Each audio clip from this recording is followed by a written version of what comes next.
but you better get going to Amini's to secure delivery before the holidays. Foosball tables were priced at $700, now just $499. 4-foot air hockey tables were $400, now just $199. Shop now. Limited quantities available. Shuffleboard tables, arcade games, pinball, pool tables, golden tea, everything for your game room. Visit Amini's at 105th and Metcalf and online at aminis.com. Won't you come along with me?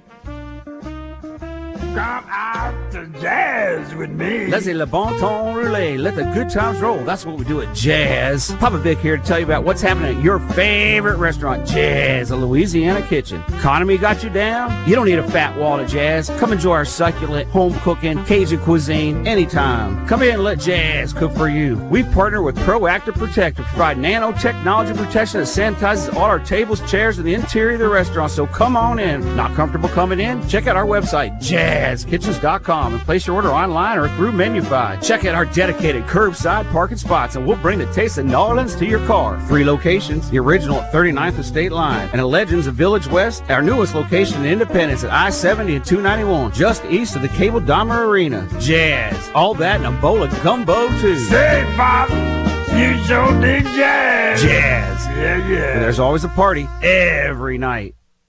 We know how busy the holidays All right, can boys, get, 30 so seconds. why not let Hy-Vee do the cooking and you get all the credit? With so many holiday meal packs to choose from, Hy-Vee has you covered. Honey glazed spiral ham, family feast turkey, prime rib party pack, and all your favorite sides and desserts, plus more. This year, spend less time in the kitchen and more time with loved ones by going to Hy-Vee.com and ordering your holiday meal pack today. That's Hy-Vee.com to order your holiday meal pack today. This holiday season, leave the cooking to your friends at Hy-Vee.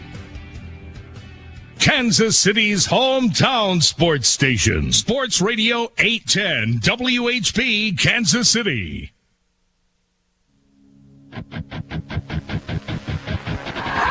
America's largest all-sports radio station presents the #1 motorsports show for 2 decades. Track Talk, brought to you by Lucas Oil Products. Here are the Racing Boys, Scott Traylor and Kirk Elliott. Hey, good morning, everybody. Welcome to Track Talk here on Sports Radio 810 WHB. I'm Scott Traylor. The guy sitting across from me is Kirk Elliott. We're the Racing Boys. Track Talk is brought to you by Lucas Oil Products, made in America, sold to the world. We've got Blake back at Sports Radio 810 WHB. Todd and Austin here at Racing Boys HQ. All the producers in place, ready to give you a great show today. Going to be a little local flavor here today. We're going to be talking to some area champions. Gunnar Martin, who was the A-Mod champion down at CMS, he'll be joining us here in a little bit. And Mark Schaffman, the B-Mod champion, who didn't win a race at Lakeside Speedway, will join us. You know, I only know of one other person that has done that in my entire... I go back and I think about everybody that's won championships over the year. And I remember there was a year, and I can't remember what year it was. It was in the mid-'80s, maybe late 80s, somewhere right there, maybe 85, 86. Pat Gann, the Mouse, won a championship at Lakeside Speedway without winning a race one year. It's the only other time I can remember of anybody doing that. But you know what that says? And there's no disrespect in that when I say that, when you don't win a race. I think the thing is consistency pays off, and it shows time and time again that if you're consistently running up in the top 3, you're going to be there in the middle of the championship at the end of the year, and I think that's exactly what Mark Schaffman did. We'll talk to him about his season this year and how consistent he was. I'm sure he would love to have won a race, but unfortunately he didn't, and we'll talk to him about that, as well as Gunnar Martin. Lee Spencer will join us at hour number 2 as well. Kirk, how you doing, buddy? Not too bad. You know, my brother Dick won a championship at the Adams County Speedway in Corning back in the mid-'70s. Without winning a race? I don't think he won a race either, as I recall. How did he feel about that? Well, he was happy to win the championship. Yeah. You know, those back in the days when he was happy to finish the races. There was a time when he had head gasket problems. They were running old six-cylinders back in the late 60s, early 70s, and he'd run up at Corning and have a head gasket blow about every night, so he was happy to be in a position where he could finish races and win. But they were running V8. He was in the late model division by that time. First of all, Kirk, I can't even imagine your brother having a head gasket problem. He's a pretty efficient mechanic, and they have a lot of success with their modified now. I just can't hardly believe that they have. That was ages ago. That was a long time ago. Right. I mean, that's 50 years ago. So, now this was long before they had the Phillips car, the Jeff French car. Oh yeah, right. Yeah, long time ago. Yeah. So that's how long he's been around this game. I don't know if people know this, but Kirk Elliott's brother, in fact, he owns the last dirt late model that Larry Phillips raced. Right. They've got that car, and Jeff French drove that car for your brother. He did. Won championships. How many championships they win with that car? Do you know? I was trying to think. A couple at least. Yeah. I was trying to think back for sure. But at least a couple of championships. I'm telling you. IMCA National Circuit. I tell your brother this, and I tell you this all the time, that race car that he has, the last dirt late model that Larry Phillips ever owned, should probably be in a Hall of Fame somewhere. Yeah, he's talking about restoring that car sometime. It needs to be, but he needs to restore it like the Larry Phillips car. Yeah. I'm sorry. Don't bring it back to life like Jeff French drove it. No, I think bring that's it back as what Larry drove it. Right? Yeah, absolutely. I think that's what he's got in mind. But hey, wasn't there one other guy who won at Lakeside here a few years ago? Wasn't it Tom Charles or it wasn't Carrick? Won a championship without winning a feature? I don't believe Tom Charles ever won a championship without winning a race. My memory's not serving me well this year, but it seems like Lakeside. Tom's a professional race car driver, and I don't ever remember him going. Now he may correct me. But I don't remember Tom ever running a season and not winning a race. I just don't remember that. But it's happened before. Not very often does it happen. You win a championship without winning a feature, but there has been precedent for that. So Mark Schaffman got it done this year. The consistency, that's what it's all about. So he had more top fives and top tens than anybody else. Right. Kirk, I've spent the last couple days down at the PRI show in Indianapolis, and that was a good time. We had just a fabulous time down there seeing everybody. The vendors was down a little bit, though, this year. There were several people that I was used to seeing down there that I didn't see. Notably, I think for the biggest one for me would have been Schoenfeld Headers. They weren't down there this year. But there was quite a few other people that were not there this year. Rod and Supply, I didn't see them down there this year. They didn't have the show a year ago. Right. They're trying to build it back up from where it was a couple of years ago, and the downtime during the pandemic a year ago. I guess I'm not surprised that, vendors would be down just a little bit. Well, what about the crowd? How big a turnout crowd-wise? Well, you really don't know how big the crowd is going to be until Saturday. And I did all my business on Thursday. I went there yesterday for a few hours, got a couple things done, and then I took off and drove back to Kansas City. You really don't know what the crowd is going to be like until you see Saturday, because that's when it gets, pretty tight in there, and it's hard to walk around. So I peeled out of there yesterday. I had a mission. Get in there. I had a few people I wanted to talk to. I spoke to those people. I got my business done, and I didn't need to talk to anybody else because a lot of those people are not familiar with Racing Boys and the new show that we're going to be doing, Mostly Motorsports. Oh, by the way, that kicks off January 10th at 11 o'clock. You can listen to it wherever you get your favorite podcast. And we're going to kick it off down at the Chili Bowl Midget Nationals. That's going to be good. First night of Mostly Motorsports, we're going to have the first afternoon, I should say. We're going to have a roundtable discussion of some of the top journalists in the country talking about the Chili Bowl at the Chili Bowl. So that's going to be a lot of fun. Looking forward to that. Can't wait for the Chili Bowl. Man, it's going to be a lot of fun.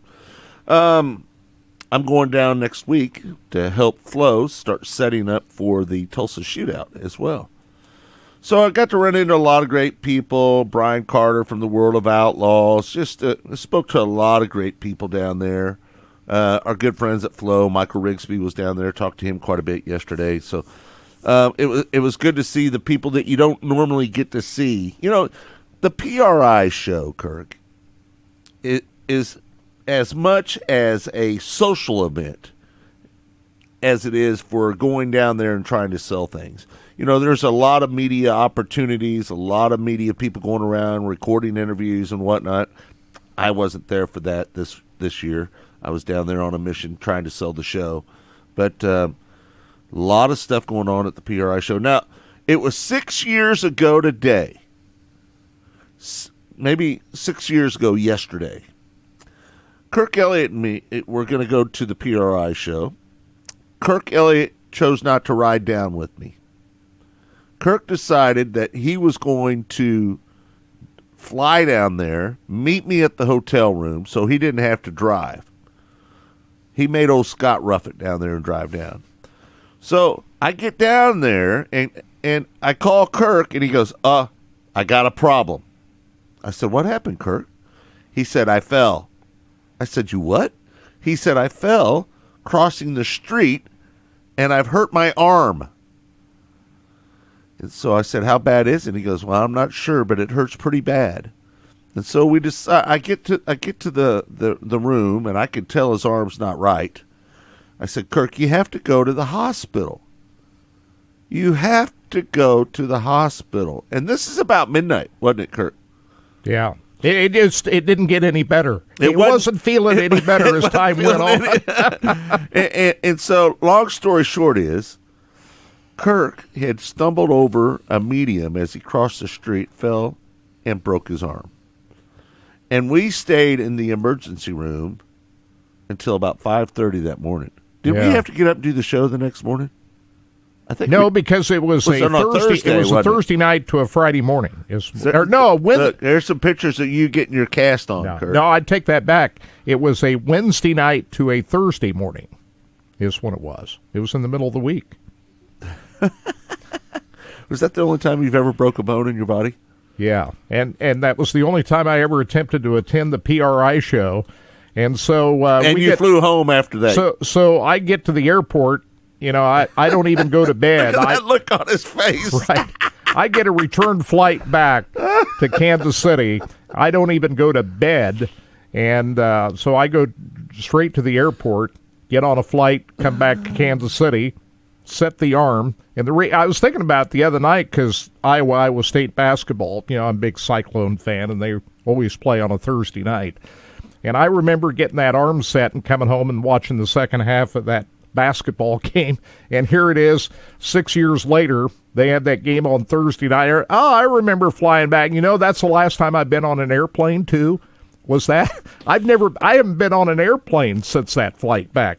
And we flew through, I flew through Indianapolis to O'Hare and then back to Kansas City. Went and got my arm, got a cast on it, and then went home and watched the rest of the Iowa State basketball game. Yeah. Cyclones won that. I think that might have been the last night the Cyclones had won up until this past Thursday night. I think that was their last win before the other night where they beat Iowa the other night. So, yeah, this time of the year I was thinking about all that. And, you know, the good part about that, Scott, it was on the left arm, not the right arm. Not the right arm. And so I'm down there at the shootout in the Chili Bowl for the next month with that cast on my left arm. Yeah. So, yep, that was 6 years ago. Can you believe it? Yeah. And we want to remind everybody, if you want to watch online, we are on Facebook. You can go to Racing Boys Network on Facebook. You can go at Racing Boys on Twitter. You could go to our YouTube page. And where else can they watch it, Kurt? Well, YouTube, Facebook, Twitter. And RacingBoys.com. And RacingBoys.com.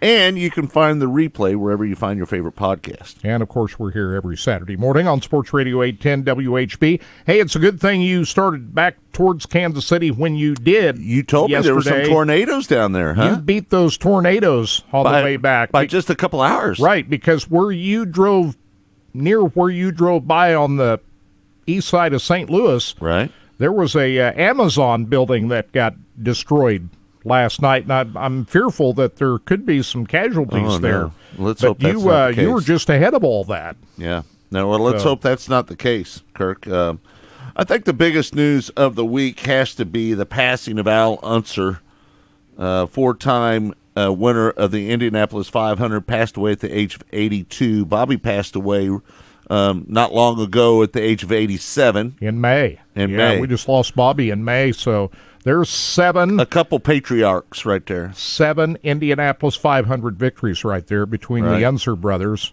Bobby won 3, and Al Unser Jr., one of 3 4-time champions. Actually, let's see, we had A.J. Foyt, Al Unser, Rick Mears, and now Elio Castroneves. We got 4 4-time champions of the Indy 500 now when Elio won in May. So Al Unser was the second 4-time champion of the Indy 500 after A.J. Foyt had done it. I'm just going on memory, Kirk, but you might correct me if I'm wrong, but I think 94 was the last year that Al Unser attempted to run the Indianapolis 500. He was in an underfunded car. He didn't make the show, but that was his last attempt to try to make the race. And probably one of the most memorable ones is one he didn't win in 92. That was the first year that Al Jr., his son, won the first of his 2 Indy 500s. So the Unser family, just a they're the biggest family, would you say, that's ever competed at the Indianapolis 500? I would say, would they be the first family of the Indianapolis 500? Oh, absolutely. Well, you talk 9 Indianapolis 500 wins if you count the 4 that Al won, 3 that Bobby won, and the 2 that Al Jr. won. So 9 Indianapolis 500 victories. And this year we've lost both Bobby and Al in a span of 6 months or so. Yeah. Vicky Watland asked, will there still be the radio show? Yes, there still will be the radio show. We'll probably play a lot of the best of during the week on Saturday mornings because we'll have an opportunity to get a hold of a lot of people midday. You know, it's a lot easier to get people to come on the show in the middle of the afternoon during the week than it is trying to get them up on Saturday morning, just so you know. It's kind of difficult sometimes to get people to wake up and try to get on the show Saturday morning, especially after they've been racing. So we'll have an opportunity to get the best drivers in the country of all series. As you know, we're not doing the Lucas Oil ASCS National Tour broadcast anymore, so we'll have the Outlaws, the All-Stars, USAC, NHRA. We'll have everybody on. USMTS drivers, NHRA drivers. We're going to have everybody on. This show is going to be well-rounded, and we'll take care of our local tracks a little bit too as well. But this is your show. Yeah, and this is Scott Traylor. Mostly motorsports. I'm not going to be on that show, but I'm going to hang around the Saturday morning show for, a while, for a few months anyway. You'll probably make it till fall, right? Yeah. Yeah, isn't that the plan? That's the plan. Yeah. That's what I'm thinking about. Unless he gets sick of me before then. Now, the reason I'm thinking about he fall had got sick of me in the last 22 years, so maybe we might be able to make it a fall. Now, here's the big reason why, we'll push it through the Kansas Speedway NASCAR date, which is in mid-September this year. Right. I'm going to get tickets to my Cyclones on Saturdays, and I want to go see Cyclones play football on Saturdays. So that's my plan after the NASCAR weekend in September at Kansas Speedway. I'm going to go watch the Cyclones. Got a lot of people saying good morning to us on the show this morning. Ernie, Jerry, Mark, Darren, Tom. Tommy, how you doing, buddy? Vicky Watland's on there. Darren Christie's on there. I always like it when people put where they're listening to the show from. I always love that, because we know we have a lot of people that listen around the country from our travels with the Lucas Oil ASCS National Sprint Car Tour broadcast. So it's always fun. It was Darren Christie said it was 1988. Pat won the championship at Lakeside Speedway. And correct me if I'm wrong, Darren, because you're a historian. He didn't win a race that year, if I'm correct. And we need to ask him when it seems like a few years ago somebody won the championship at Lakeside without winning a title just a few years ago. So I'm sure we can get the right answer on that. Yeah. My memory's not serving me well this morning. Why is that, Kurt? Well, I just can't remember who that was. Maybe you need when some, it was. Maybe you need some Prevagen. Maybe so. Usually I got a pretty good memory, but on that one, your memory is not what it was when I first met you. Well, that's what happens when you get older. You're older than me. Yeah, I am older than you. You are by a few years, actually. So anyway, Kirk, down there at the PRI show, it was interesting this year, a little bit different. It's for me on a Thursday, it did seem like the crowd was down maybe just a little bit. Maybe just a little compared bit. to other Thursdays in the past. Yeah. And you can say what you want. I don't talk about it much, but there were some people wearing masks down there that were a little bit concerned about COVID. I could tell there were some people down there. I did not wear a mask, because I've got both my shots and the booster. So I wasn't too concerned, so I didn't wear my mask down there, but there was a few people that did. And I'm sure that there was some concern by some about going down there and getting COVID. Well, it could be. You talk about everything's habit forming, that when you don't have the event for 1 year, just that alone will mean that the crowd won't be what it was a couple of years ago, maybe. People get out of the habit of going and, are you going to the PRI show? Well, I don't know. I like Frog. He said, watching from Eastern Independence. But you know what I'm saying? They didn't have the event a year ago, so that alone means that things are maybe take a step or two back in terms of crowd and the vendors, but it'll build back up. There's no doubt. Yeah, that's a great event. It's in a great location, the Convention Center in Indianapolis, and it'll build back up to what it was at some point. Yeah, for sure. Be a year or two. You saw the new next gen car while you was out there, did you not? I did. And your thoughts? Yeah, well, I kind of want to save that because we're at the end of this segment here, so we'll save that for a little bit later. But yeah, I did. I saw the next gen car down there without a body on it. It's a real race car, folks. They're moving into an entirely different direction with that car, and we'll talk about that and more. Now, our first guest, 840, correct? Right. All right. So when we come back, a little more fodder from the Racing Boys right here on Sports Radio 810 WHB. It's Track Talk, and it's all brought to you by Lucas Oil Products, made in America, sold to the world. We'll be back with more in a moment right here on Sports Radio 810 WHB. Track Talk. As your power steering pump ages, seal leaks may occur, causing the power steering system to lose fluid. Your power steering system may also develop an annoying squeal, and the steering may become more difficult to handle. By using Lucas Power Steering Stop Leak, you will stop the seal leaks, reduce slack in rack and pinion, eliminate the squeals and hard spots in your power steering system. It is guaranteed to stop seal leaks or your money back. Lucas Power Steering Stop Leak. It works. The holidays are a time in which we say thanks, and Audi of Shawnee Mission wants to say thank you to all their loyal customers. If you've always wanted an Audi, call now during Audi's Season of Audi sales event, and come see why Audi Shawnee Mission is rated one of the top dealers in the Central region by Audi of America. Stop in at Audi of Shawnee Mission and experience their brand new state-of-the-art facility. It's easy to get to directly off I-35 in Merriam, off I-35 and 67th Street, or find them online at AudiShawneeMission.com. Come check out what it means to drive the rings. The choice of a lawyer is an important decision and should not be based solely upon advertisements. I'm attorney Mike DePasquale. After a car wreck, the last thing you want to do is trust the insurance company.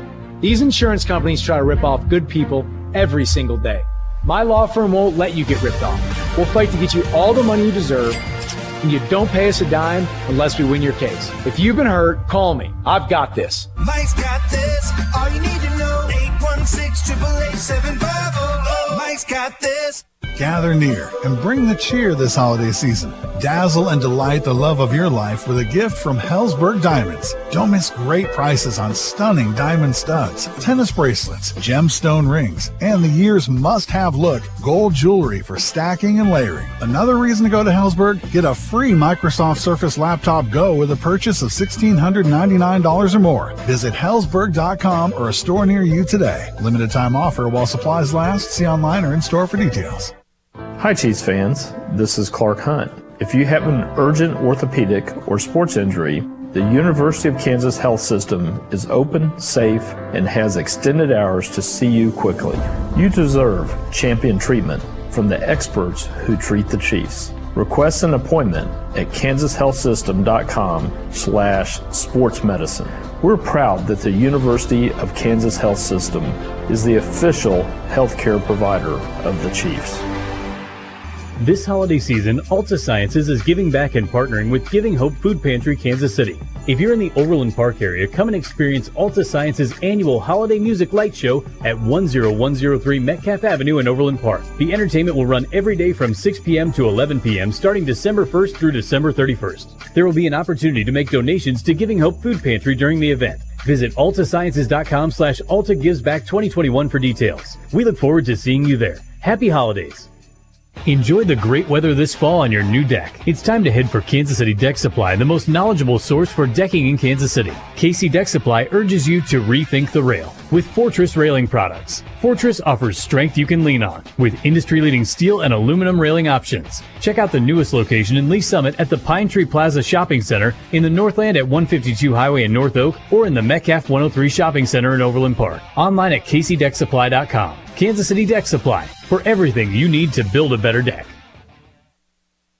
Hey Kansas City, it's Jeff Briggs with Victory Chrysler Dodge Jeep Ram at the Legends Auto Plaza. Folks, low inventory levels have driven used car values to all-time highs. Whether you buy from us or not, we need your vehicle. At Victory, it's a simple process to get the current value of your car or truck. Simply visit our website and click on the Kelley Blue Book Instant Cash Offer banner. Within minutes, you can view a true cash offer for your vehicle, stop by the dealership, and collect a check. It's that easy. Visit VictoryMotorsKC.com for details. This is Chad for Shaman's Leewood Total Wellness. Yes, Shaman's Leewood Total Wellness, the place that helped me lose 29 pounds, made my clothes loose, and the place that's given me more energy than I felt since college. Get off the couch, man, and call or stop by for a free consultation. If you qualify, you'll get $100 off your startup fee when you mention 810. Call 913-227-9150 or visit Shaman's Leewood Total Wellness at 11709 Row in Leewood. Remember, life is better with the feather.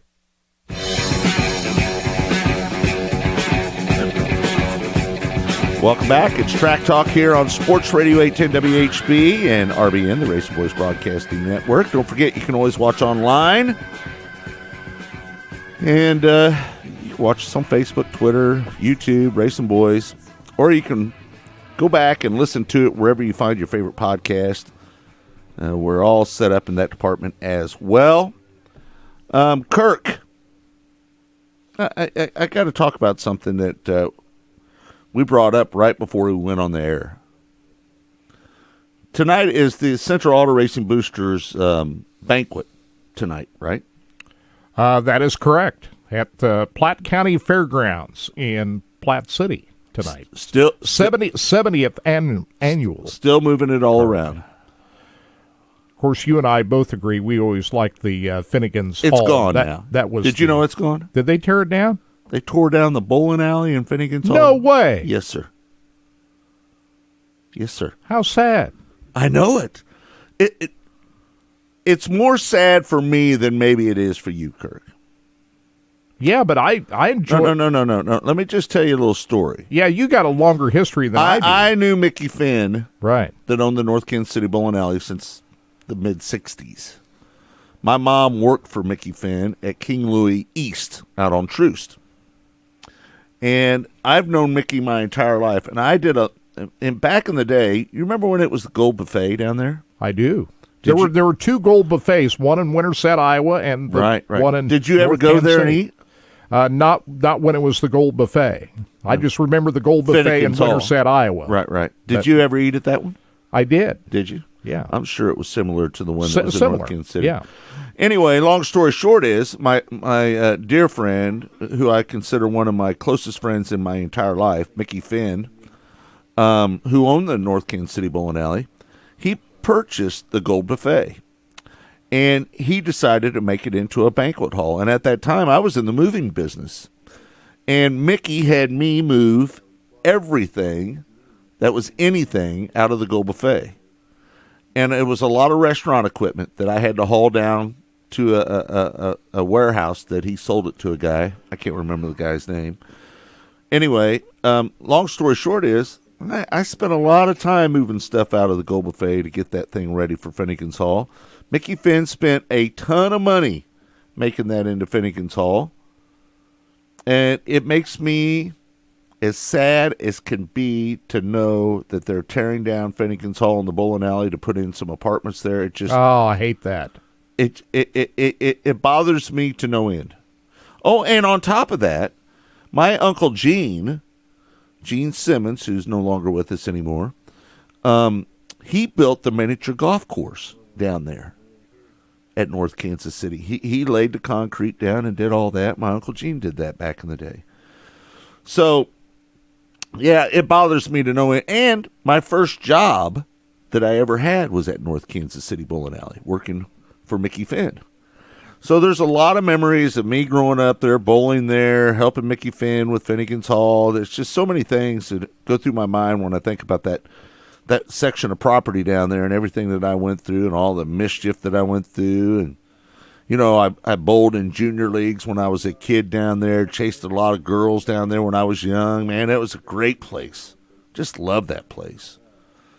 And it drives me crazy to think that they've tore it down. Of all the venues that the Carp Banquet has been held at, you and I both agree that was by far the best place they ever had it.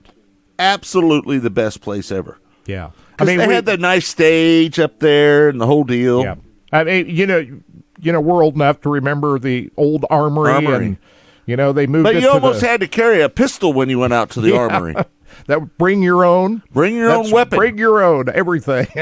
Yeah. But, you know, those were the days. But the old Wyandotte County Fairgrounds had it out there. They had it at the Reardon Center down in downtown Kansas City, Kansas. They've had it up Gladstone. Places up there by the airport at the Hyatt, or not the Hyatt, but the Marriott up there. And there was the Trade Center up by the airport, and no, they had the Carb Hall of Fame banquet at the Gladstone Community Center. That's what it was. But never the banquet. But of all of these venues, and you and I have been to all of them, the Finnegan's Hall was by far the best location they ever had it.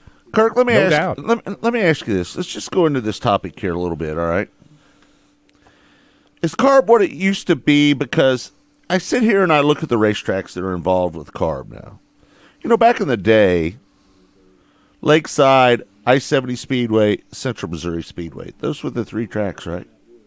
Pretty much. Yeah, there were others, too. I'm going to sneeze here in a second. I mean, there were other tracks involved, but now I see that there's only 3 sponsored tracks at the Carb Hall of Fame banquet. Now you see Valley Speedway, Nevada Speedway, and I-35 Speedway, but no Lakeside or CMS are not a part of this. So not sure what's going on with that, but anyway, they still have all the normal awards that they hand out that they'll do once again tonight. You know, the Linda Lose Commitment Award, well, you know Tom what's going Carey on Family there. Award, Virginia Nelson Achievement Award, J.O. Pop Hartman Award, that's always a big award. All these other awards they hand out, but I see only 3 tracks are sponsored up there now. So I was surprised that Lakeside and Central Missouri Speedway not part of this. Well, it's just not the same. Yeah. To be honest with you, it is not the same as it once was. It's kind of lost a little bit of its luster. And, you know, part of that is the times we live, but, you know. I don't care. Lakeside Speedway, at the very minimum, and Central Missouri Speedway, those 2 tracks should be a part of this. Those 2 tracks should be a part of it. Now, if they want to have their own banquet, I get it. Did Lakeside and CMS have a banquet this year? I didn't notice that they've had it. Did they even have a banquet? I don't even know if they did. Somebody can correct us on that as well. Yeah. So, but anyway, we'll have Gunnar Martin on a little bit later on in the show, the CMS Steve, I'm with champion, you. I'm later in this hour. I'm with Steve. He said, blame the closing of North Kansas City Pro Bowl on AMF for buying it and running it in the ground. There you go. I agree with you 100%. But, you know, Mickey Finn sold that for a lot of money. And Mickey was getting old. And, you know, Mickey's no longer with us now. And it was a good thing for Mickey to sell that out. It was millions and millions and millions of dollars they gave him for that property. He did well on that. Mickey Finn is a legend in North Kansas City. Well, Mickey Finn was also at one time the vice president of the North Kansas City Development Company. Yeah. You probably don't remember that. There was a time, I don't even know if they still have that or not, but there was a time when the North Kansas City Development Company kind of maintenance and took care of everything that was North Kansas City. And Mickey was a big part of that. So, yeah, it's it's sad to lose that venue up there because there were just more reasons than not that was such a great location for the Carb Banquet every year. Yeah. It was centralized in the North Kansas City area. It's also the location for the Snake Saturday Parade they have every March, and they have the car show right across the street there every March, and everything was kind of in that location, so everybody knew where to go. And that's sad. Times move on, but we'll always have our memories of attending the Carb Banquets up at Finnegan's Hall. Oh, so Alan said CMS had a postseason celebration party at the new Pub 13 at the track. Okay. Oh, so they've already honored their winners at that event. But it's still not the same though. Yeah. Right? No, but there were several racetracks that called off their banquets because of COVID, and they just didn't hold those banquets even this year. And I think the Midwest Non-Wing Racing Association had their banquet. Yep, they did. You attended that? Yeah, I went to it. Pretty nice. Yeah, pretty nice feat. Oh man, Roll did a great job with it. So anyway, a lot of memories at the Carb Banquet over the years. Back in the old days, it was a real blowout. Those Carb Banquets were big time parties back in the day. I'm not even going to tell you what happened at some of those parties. But it was they got pretty wild. Pretty wild, yeah. But it was a lot of fun. A lot of designated drivers back in those days. Yeah. Yeah, it's when we say party, they were parties. Carl Castor says Lakeside had an outdoor bonfire and barbecue awards at the racetrack. Okay. There was a big turnout, too. But listen, Carl, Alan, just tell me. Don't you like it the way it used to be where we'd have 1,000 people show up for the Central Auto Racing Boosters banquet back in the day? Those were the days, man. Everybody looked forward to that banquet. Yeah, you didn't think about not going to that back then. How many people are going to know all the drivers from Nevada? Can you name one driver from Nevada, Kirk? No, not right off the top of my head, I can't. But congratulations to all the champions down there. Well, yeah, for sure. No doubt. And the other racetracks as well that'll be honored tonight. Yeah. Name one champion at I-35, Kurt.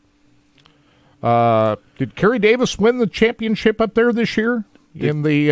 Austin, do you know if Kerry Davis won the late model championship up there? Championship up there. He won most of the races up there. I do know that. See, we've got these producers back there. We can ask them questions, and they can look that up, Kirk. You don't have to do it all. You know that, right? Yeah. Austin will find out for us. Yeah. So, I've been talking. I've said this a lot in the last couple of weeks. I'm probably going to repeat myself again. But, man, we see what's going on down at Central Missouri Speedway, and listen, if anybody gives up on the modifieds, the last person in the world you would have thought that would have given up on them full time would have been Earl Walsh, right? I mean, the home of the mighty modifieds. But quite honestly, there's not enough of them. And what the amount of money that he's paying them, there should be a ton of them down there. But there's not. Yeah, but it's. I don't think, from his standpoint, it's not such a bad thing that you have less than 20 cars a night down there. If you're paying out a big purse, you're not paying out the full field. So he'd be saving money by not having a full field. Would he not? You don't want to have short fields. All right, Austin, did Kerry win the championship in the late models? Yeah, he won it. He had 10 wins and won it over Tommy Cordray by 24 points. 10 wins? Yeah. Who had the second most wins? Can you see that? Paul Glendenning? I don't know. Kerry up there picking on those guys up there, winning half the features. Do you have the names of the other champions at I-35 there, Austin? So we'll honor those drivers. They've got several classes up at I-35. Yeah, who do you got, Todd? I believe we got Shadron Turner, B-Mod, picked up 8th win. So 1 o'clock at DC. Excuse me, they're at home hosting the Cowboys at 1 o'clock. Cowboys on the road. Now, Washington is a team very streaky, Mike. All right, I don't know what happened right there. They had some problems this morning. ATN might have had a computer kick back on again. Are we on, guys? We're good? I think so. Yeah. All right. I guess Blake's not back there. He can talk to us. Yep, Blake said we're good. We're good. All right. So anyway, Kerry Davis winning 10 features up there. Who was the second biggest winner up there, Austin? So I think it was that Paul Glendenning with 7. Yeah. Oh, he won 7. I knew that he would be. They had one of those years where two guys just beat up on everybody. Pretty much. Yeah. But he finished 4th in points, so I don't know if he must have missed. He didn't run all the races. Oh, he didn't? Yeah, no, he didn't. He didn't compete in all the races up there. I know that. How about, Kirk, how much would you enjoy watching late models at Lakeside Speedway? Well, of course I would enjoy it, but how many late models you're going to get to run there on a weekly basis? Well, you know what? I think what you would have to do is go in there with the thought that, you're going to have about 10 cars the first year. But you would have to stick with it. You'd have 10 cars the second year, too.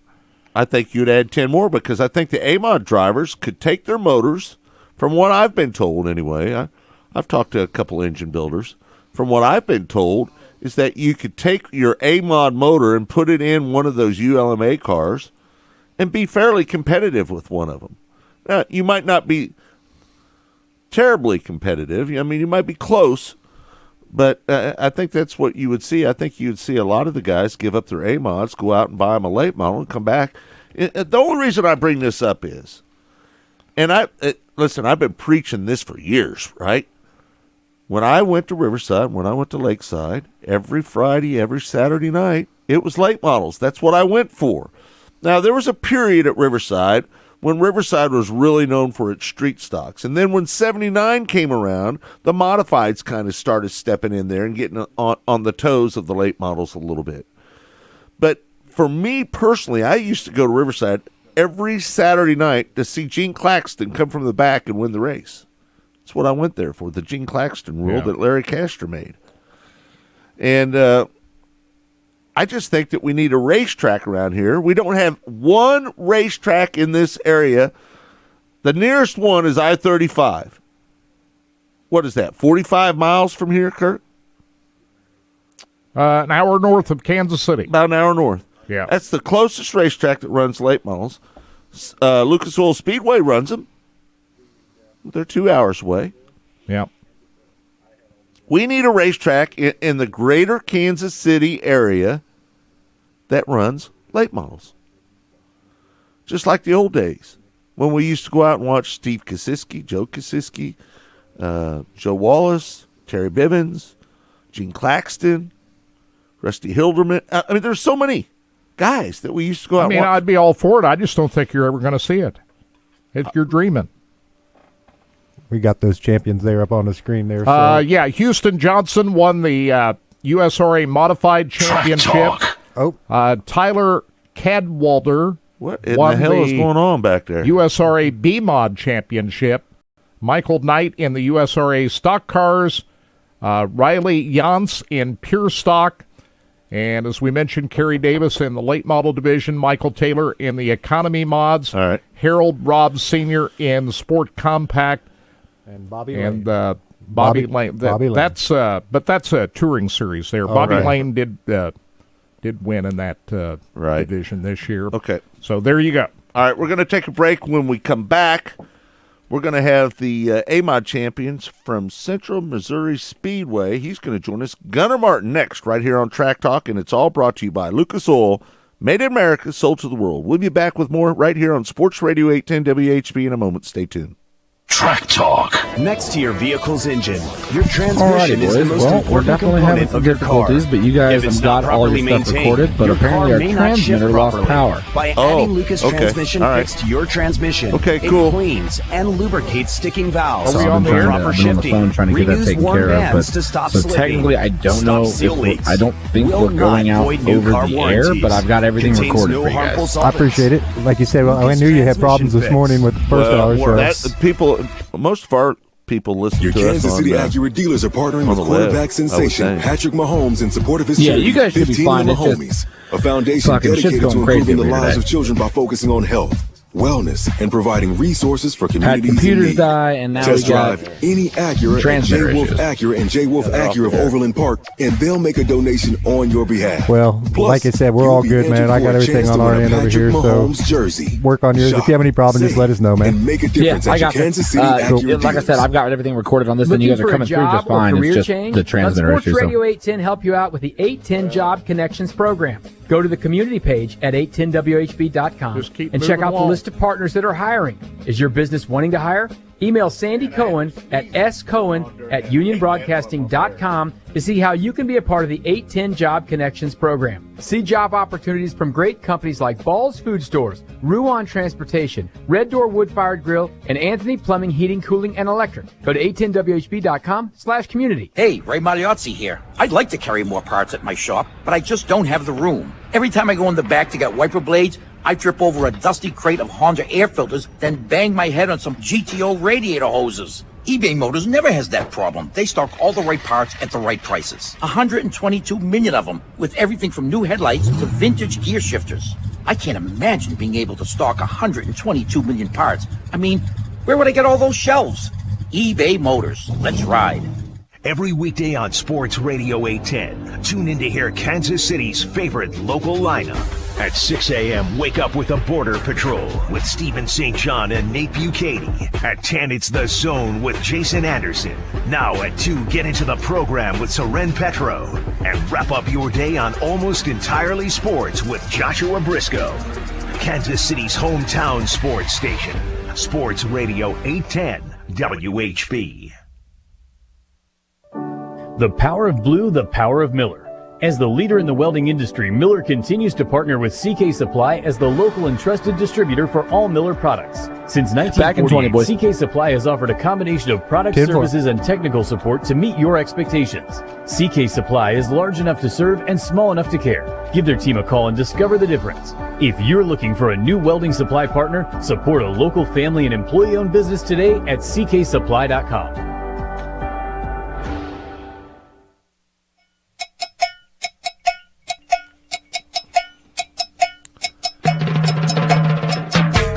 Welcome back. It's Track Talk. I'm Scott Traylor. He's Kirk Elliott. I think they've got some problems going on back at Sports Radio 810 WHB, so most people are watching online this morning.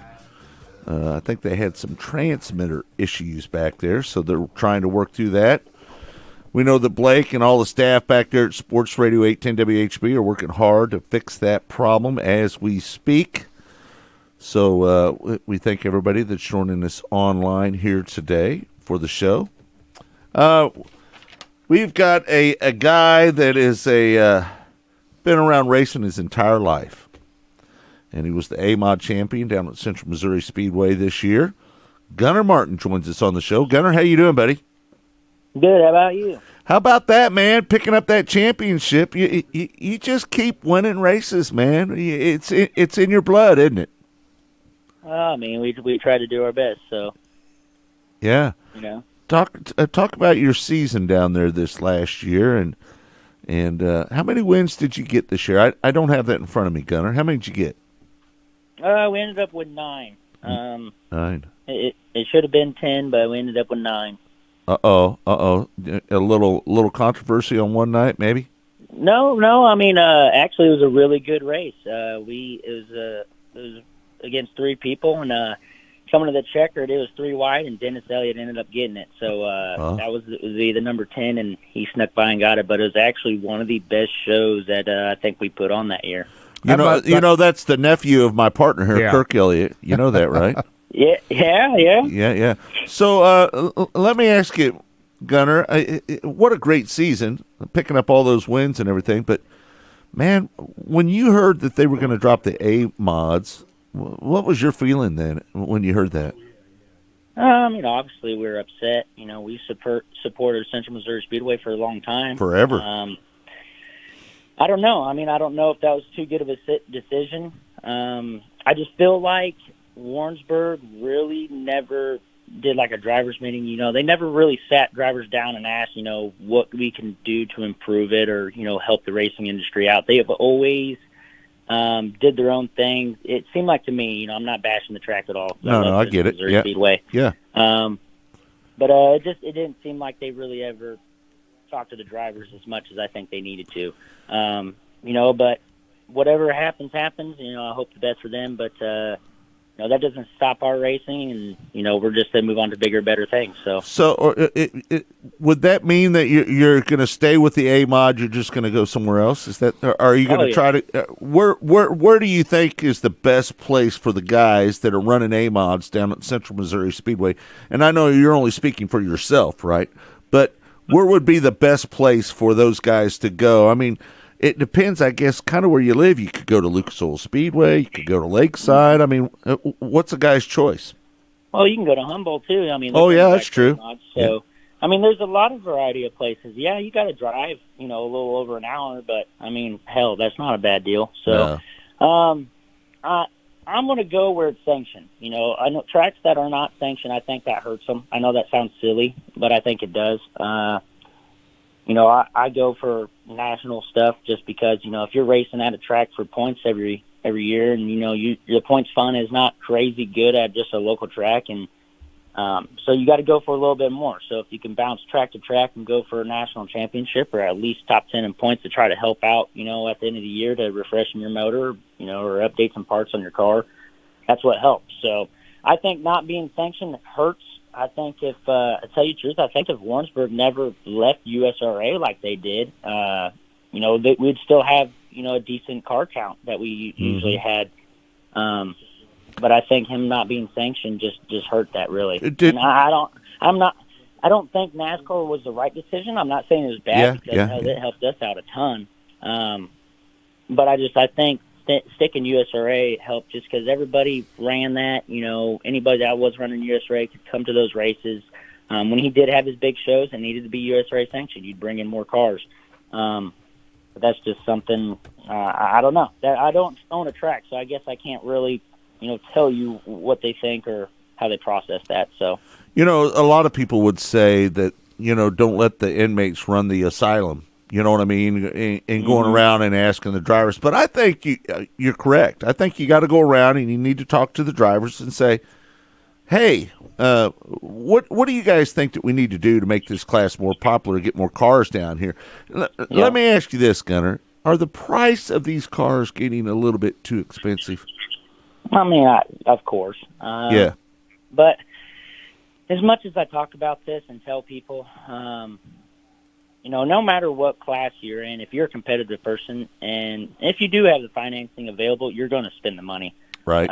That's regardless on what you do. Hell, you can be a golf player and you can end up spending $4,000 or $5,000 on golf clubs. So it's in anything that you do.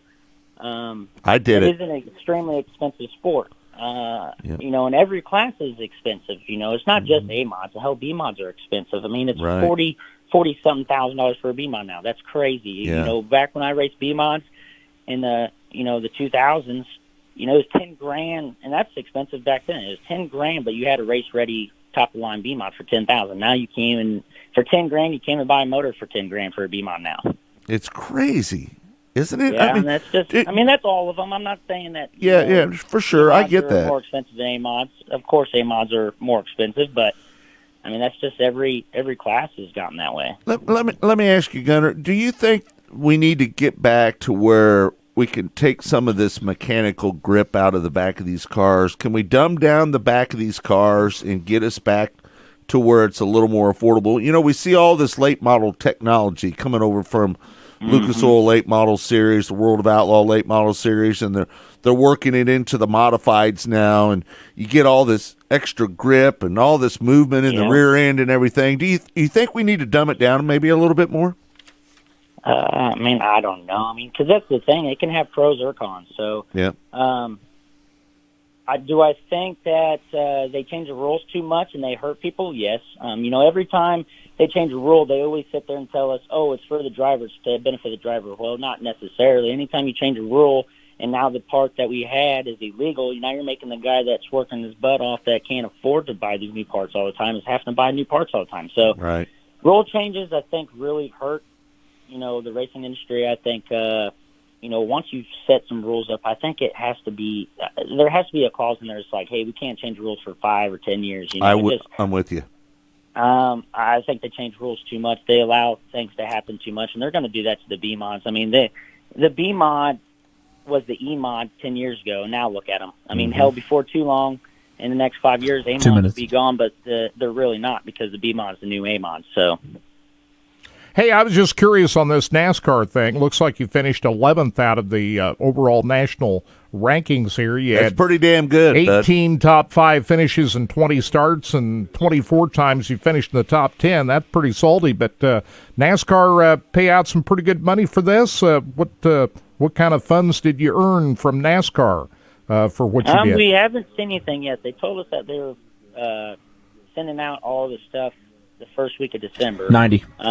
But they called me and they said that we were actually getting back a pretty good chunk. So the most money I've ever won in racing, period. So it's actually going to pay for our new motors. That's how much it is. So wow, how about that?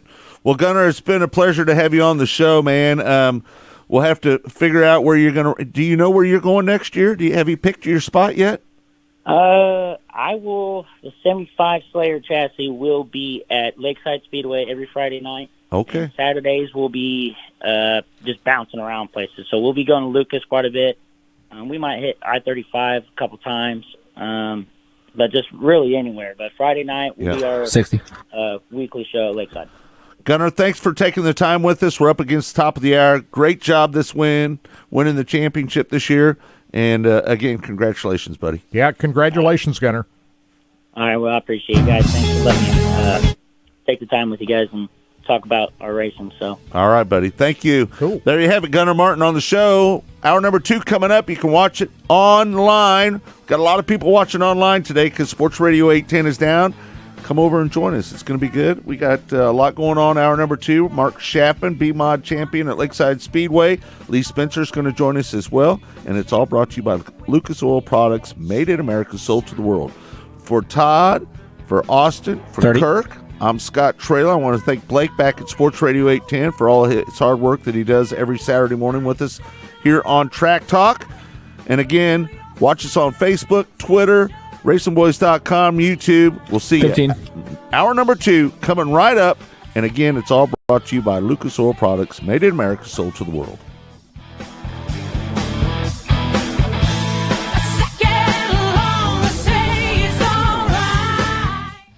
Westlake Commercial, a division of Westlake Ace Hardware, is your one-stop shop for bulk. Sorry about that. No, it's all good. We've had shit happening all morning. Yeah, we understand, man. I know you got your hands full. Still off the air? Packaging plus job site delivery is available. Our dedicated account representatives provide personalized service. Yeah, pretty much. I guess the transmitter lost power up north, so I don't know what's going on. Wow. Well, good luck for the rest of the day, man. I know your hands are full.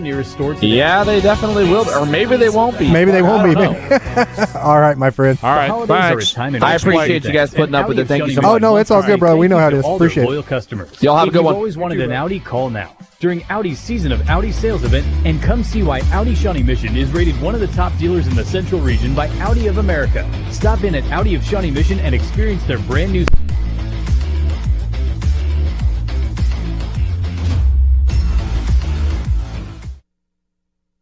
Rod Instant Supply is involved with a variety of motorsports as well as industrial applications with many different types of products. Since 1989, Rod & Supply has provided superior products priced competitively. Whether you're racing at the circle track or drag strip, rock climbing, or going off-road, Rod & Supply has an assortment of rod ends, radius rods, and specialty products to keep your equipment moving. Rod & Supply's experienced staff is ready and willing to help you with your needs. Their promise is to continue to provide a superior product with superior service so you can stay in front of the field no matter what it is. To learn more, go to rodandsupply.com.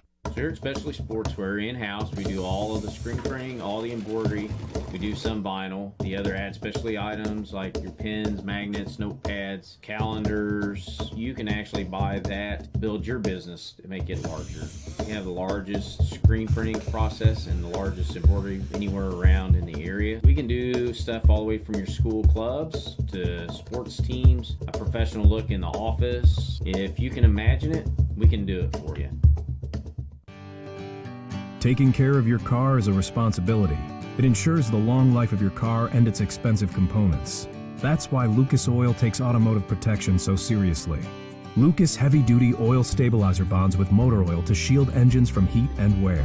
So take pride in caring for your car and pass that pride and knowledge to the next generation for years of smooth, reliable driving on the long road ahead. Trust Lucas Oil. It works.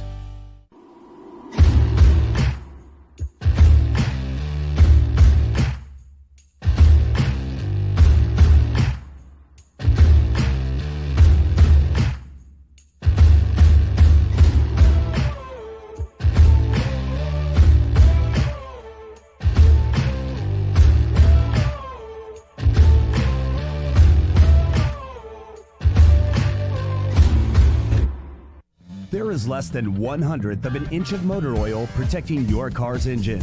Friction and heat causes engine oil to experience thermal breakdown, weakening its ability to protect the engine and its parts. Lucas Heavy Duty Oil Stabilizer is specially formulated to resist thermal breakdown, protect vital engine parts, and extend the life of your engine. It also stops smoking, knocking, and oil consumption in worn engines. Lucas Heavy Duty Oil Stabilizer. Keep that engine alive.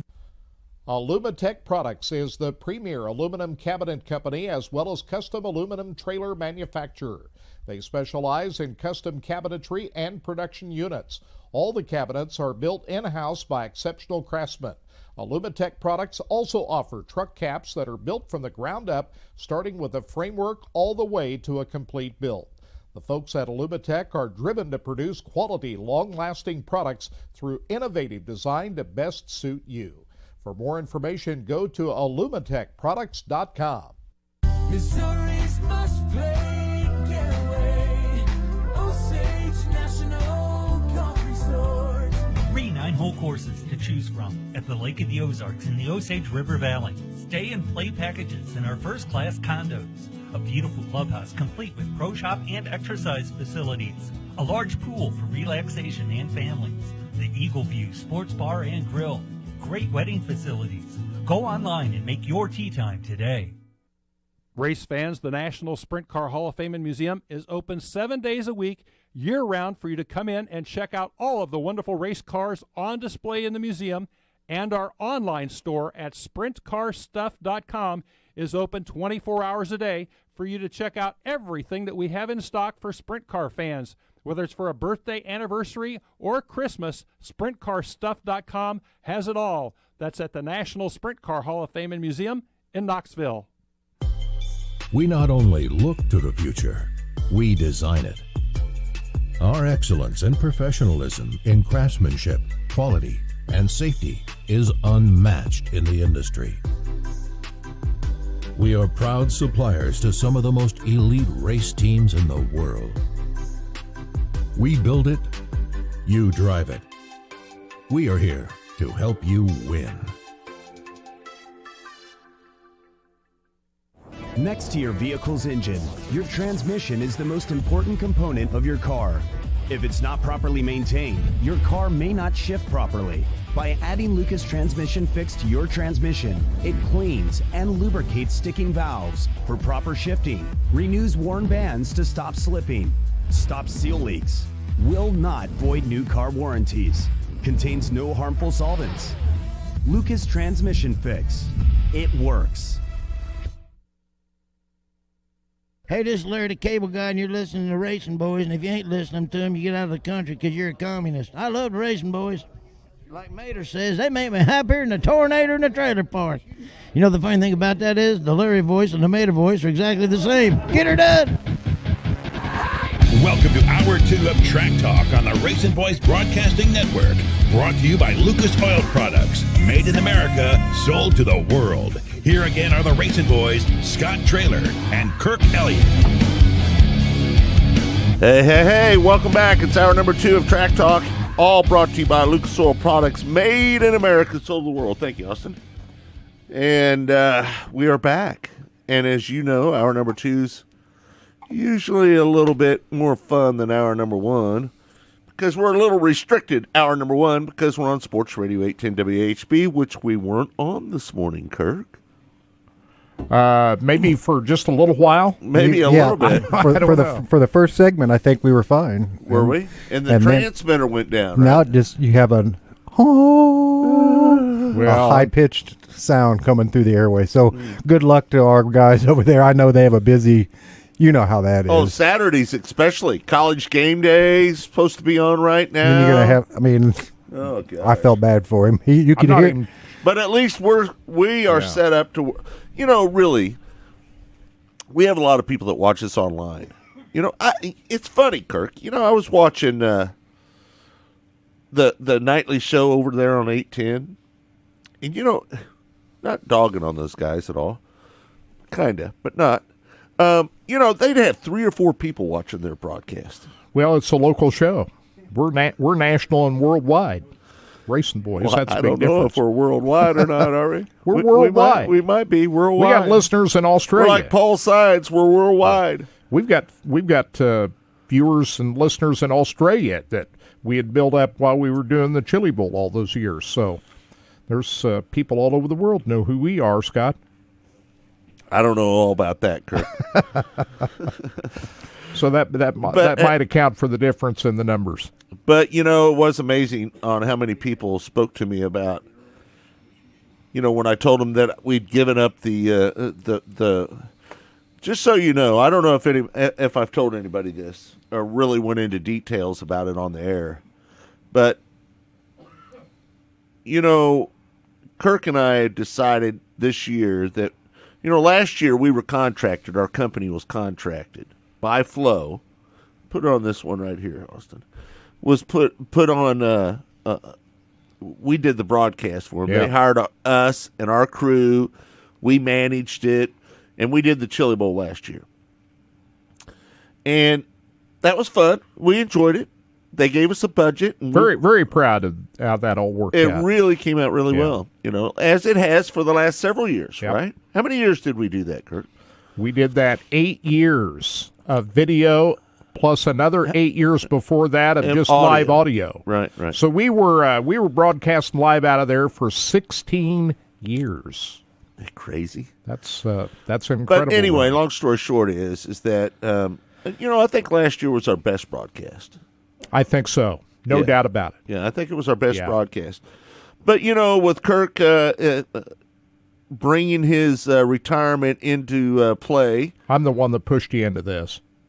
Oh, Kirk, it doesn't matter.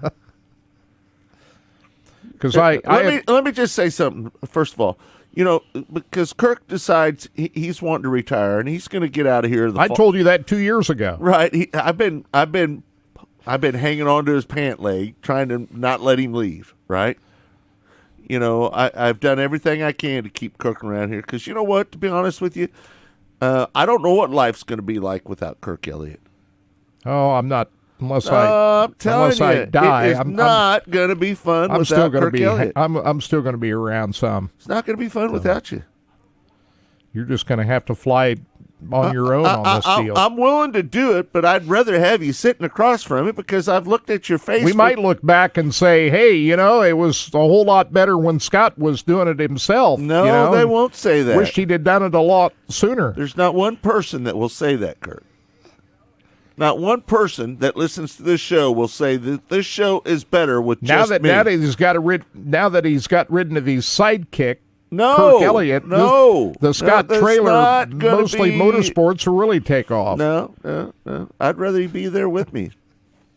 I'd rather be on the air with you than anybody in the world. I'll come on and be a guest on your show every now and then because I'm not going to retire being a race fan. I'm still going to watch races. Well, that's not going to be the same. I can tell you that. All right. It's going to be fun, but, we're going to have a lot of guests on, and it's going to be a lot of fun. Austin's going to be in here. Todd's going to be in here hanging out with us, so we'll have a lot of fun. And the Mostly Motorsports show, to be honest with you, is not going to be like Track Talk. No. It's not. It's going to be totally different than Track Talk. It's called Mostly Motorsports because the core of the show will be about motorsports. But we're gonna get outside of motorsports. We're going to talk about music, what's going on in sports, current events, what's going on in the news. We're not going to talk politics. We're not going to talk religion. There's a couple things we're not going to get involved in. I think I've learned my lesson a time or two by talking about the wrong things sometimes. Just talk about racing. We're not going to just talk about racing. It's called Mostly Motorsports for a reason. We're going to talk about music. I got one of the great music guys right here in front of me, Todd Surprise. Me and him can talk music all day long, right? And we got Austin O'Neill, a veteran sprint. We call you a veteran now. I think it's fair to call you a veteran. You're 2 years in, right? 3. Has it been 3? What happened? Did I miss? It's 3. It's 3. I'm going to my 4th this year. 19 was my first year, 2021, and now we're going my to gosh, 22. You are a veteran now. I guess you can call me that. You're a vet. So we've got a veteran sprint car driver that's going to be in here with us in the studio. I got a guy that knows as much about music, way more than I know. And we like talking sports. I think it's going to be really fun, man. I am looking forward to it so much. It's not going to be your typical motorsports show. And that's one of the reasons Lucas Oil signed up on it because, when I put in my proposal, they said, oh, no, we like this idea. Let's do it. And so we're very lucky to have a great company like Lucas Oil Products involved with that show. And we've got other people that are signing up for it now. And if your company would like to be a part of it, all you have to do is just email us at racinboys@racinboys.com. racinboys@racinboys.com. You could have a commercial on every day of Mostly Motorsports, twice a day, every day, Monday through Friday. And then on Saturday at our halfway break, at the top of the hour, it'll be on there, and it only costs you $500 a month. It's as fair as we can get it. We're trying to make it affordable for anybody, not just the corporations. We'd like to see some mom and pop people get involved with this show. If you have a small business, $500 a month it could cost you, and you could have a commercial on. Hopefully, it'll be one of the most popular motorsports shows on the web. We hope. We're hopeful that it happen. With the backing of Lucas Oil and all the people that we've met over the years, I think it'll be a good show. Don't you think we'll have a lot of great guests on, Kirk?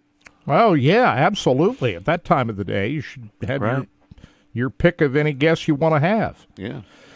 Lee Spencer has got to go to yoga class at 9:30, so we've got to bring Lee Spencer on now. How you doing? Why is your picture so small? Because I'm in my car waiting to get into my yoga class, and we didn't get home until 2 a.m. last night because of all the weather. Oh, my God. Did you get caught up in them tornadoes that were out there? The ceiling was very low in Atlanta, and our flight was coming in. The flight that was taking us back to Charlotte was coming in from Kansas City, and I don't have to tell you what the weather's been like where you guys are. Well, I drove through St. Louis last night just before those tornadoes hit. So I came back from the PRI show. Lee, I had a chance to take a look at the new car of tomorrow down there at the PRI show this weekend. And the first thing that came to my mind when I looked at that race car is, that's a real race car.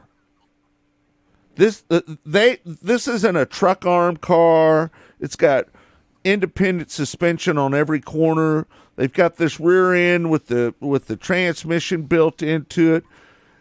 This car is really going to change the way people look at NASCAR, don't you think? A little bit. I'm not gonna put judgment out until I see it on the racetrack, and probably until 6 months into the process, because they're still working on it. I don't think anything's finished when it comes to this race car. They're still testing it. There was a test at Charlotte this week. So I think that they're just going to keep working on it until they get it, where they want it to be. But I mean, it's going to be a work in progress throughout the entire 2022 season.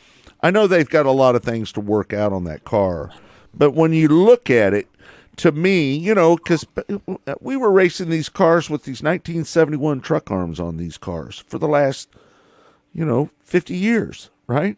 When I look at this car and the way that they can repair it, it just appears to me that it's going to take some time. I get it, right?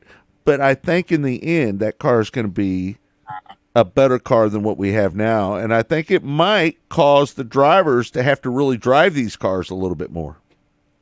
Well, that's the early, I hope, I guess is the word I'm looking for, is that's what it's going to be. But I mean, there's so, you change one thing and it affects something else. And that, I think that's kind of where they're at, what the challenges have been, where, okay, this is cool, and let's go with this. Well, then you test it and you find out that it does something else to the car. And so I think that, we will probably get through, I would say, middle of the year. I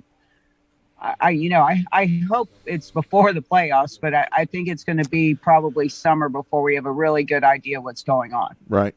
I'm going to move on to another topic here, and I'm not sure because you know what? I didn't dig in it. I didn't do the research. I've got an expert that knows everything about NASCAR, so I just ask you the questions, right? The race that they're going to run at the Coliseum, is that a point race?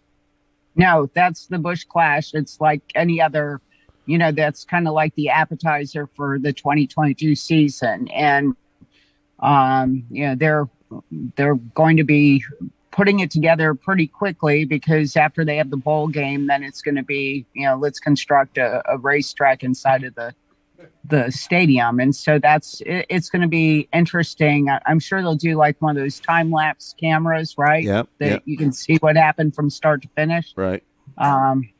They said that I was trying to figure out how long that some of the concrete or asphalt rather would take to cure. And to me, that's like one of the biggest things, is just hoping everything is, everything settles and everything is ready to go once the cars get on the track. You know what my biggest concern is here, Lee, from what I've learned so far, that they're having a hard time getting some parts for these race cars, right? We hear it that they're struggling to get some of the components that they need for these cars. Right. And now, most of these teams maybe have one or two cars per team, maybe three. Some of the upper echelon teams might have a few more than that. But don't you think they're a little concerned about tearing up these cars at this first race at the Coliseum and getting into their inventory of cars when they know that they have a problem getting the components that they need for these cars? Isn't there a little concern there? There is, because if you only have two cars and you wreck one at the Coliseum, and I was saying to, and I won't say who it is, but it's, and one of the national NASCAR riders, I said, they're going to be screwed if they wreck one of the cars at the Coliseum. And this person, and they were completely honest with me. They said, well, NASCAR told me that it won't affect the chassis if they go on the wall. And I'm like, are you freaking kidding me? You've been doing this like 20 years and you're telling, that's what it's like, you're believing that bullshit. I mean, that's kind of, was my take on it, because I don't have to tell you, as somebody who raced cars and built cars, that if no car is susceptible, no chassis is safe from hitting a wall. I mean, it's like, I don't know. I'm with you, Lee, because here's the thing. when I hear these guys say that they could wreck the car, knock the stub off of it in the afternoon, and have it ready to go that night, I'm like you. I think that's a bunch of BS. Why didn't they just take the old car out at the Busch Clash at Daytona? The old, because this was the bright, shiny debut of the next new gen car. Right. Why wouldn't Daytona be that? Well, I mean, I'm kind of with you, but here's the deal. They did the schedule because TV wanted the schedule like this. TV didn't want to, because the Super Bowl is so late this year and the Daytona 500 is the week after Super Bowl. The TV network didn't want to go all the way out to Daytona and come all the way back for the Super Bowl. And, I understand the expense of doing that, but in the process of doing that, then you have to create a racetrack at the LA Coliseum. Which granted, that's a great market. You're actually in LA. You're not in Fontana. You're not in Ontario. You're not in Riverside. You are in LA. And, from that standpoint, I think it's really, that part of it is cool, right? But they could have done it at Irwindale. Irwindale's a great track. Yeah. They wanted the LA market, and the LA Coliseum, it's flashy and it has huge historical significance, but it could have, you could have tested at Irwindale. You could have been testing at Irwindale. I mean, you didn't have to build a track someplace because Irwindale's right there in LA too. And I don't know. How many people do you think will show up for that race in LA? Oh, I think my guess is it'll be sold out. Really? I mean, I don't know how it can't be because of the market and because it's the first next gen car. I think you'll get, a lot of fans from the West Coast to do that. But what we see time and again is when you oversaturate the West Coast market, people don't show up. Well, how many people show up at Fontana? Fontana has a really, really good crowd because Fontana has turned into a really, really good race. Right. But the thing of it is when Fontana had 2 dates, then people didn't show up because it wasn't special anymore, right? You kind of have to give the fans a tease. You can't do the, big, huge, here you can't, like I said, you can't oversaturate a market because they're not going to show up. We saw it with Bristol. Right? When Bristol had a race in the playoffs and it was the night race, you had to find something gimmicky to bring people to Bristol in the spring because there was nobody there the year before. I mean, the attendance was absolutely awful. So I give them credit for putting dirt down and at least trying to do something different, trying to make it exciting because it hadn't been. And so, props to them for pulling that off. How do you build a temporary paved track? Is this a track that there's going to live? I mean, it's one thing to go out and build a dirt track temporary, but how does this happen? How do you build a temporary pavement track? Did Kirk just sound like an old man right there asking a question? How do you do that? Just saying. No, but I mean, he's right, and the kind of what they're going to have to use, the materials they're going to have to use to cure that track really quick, because I don't know how many tracks have you been to where enough wear, tear, water, you think about the elements.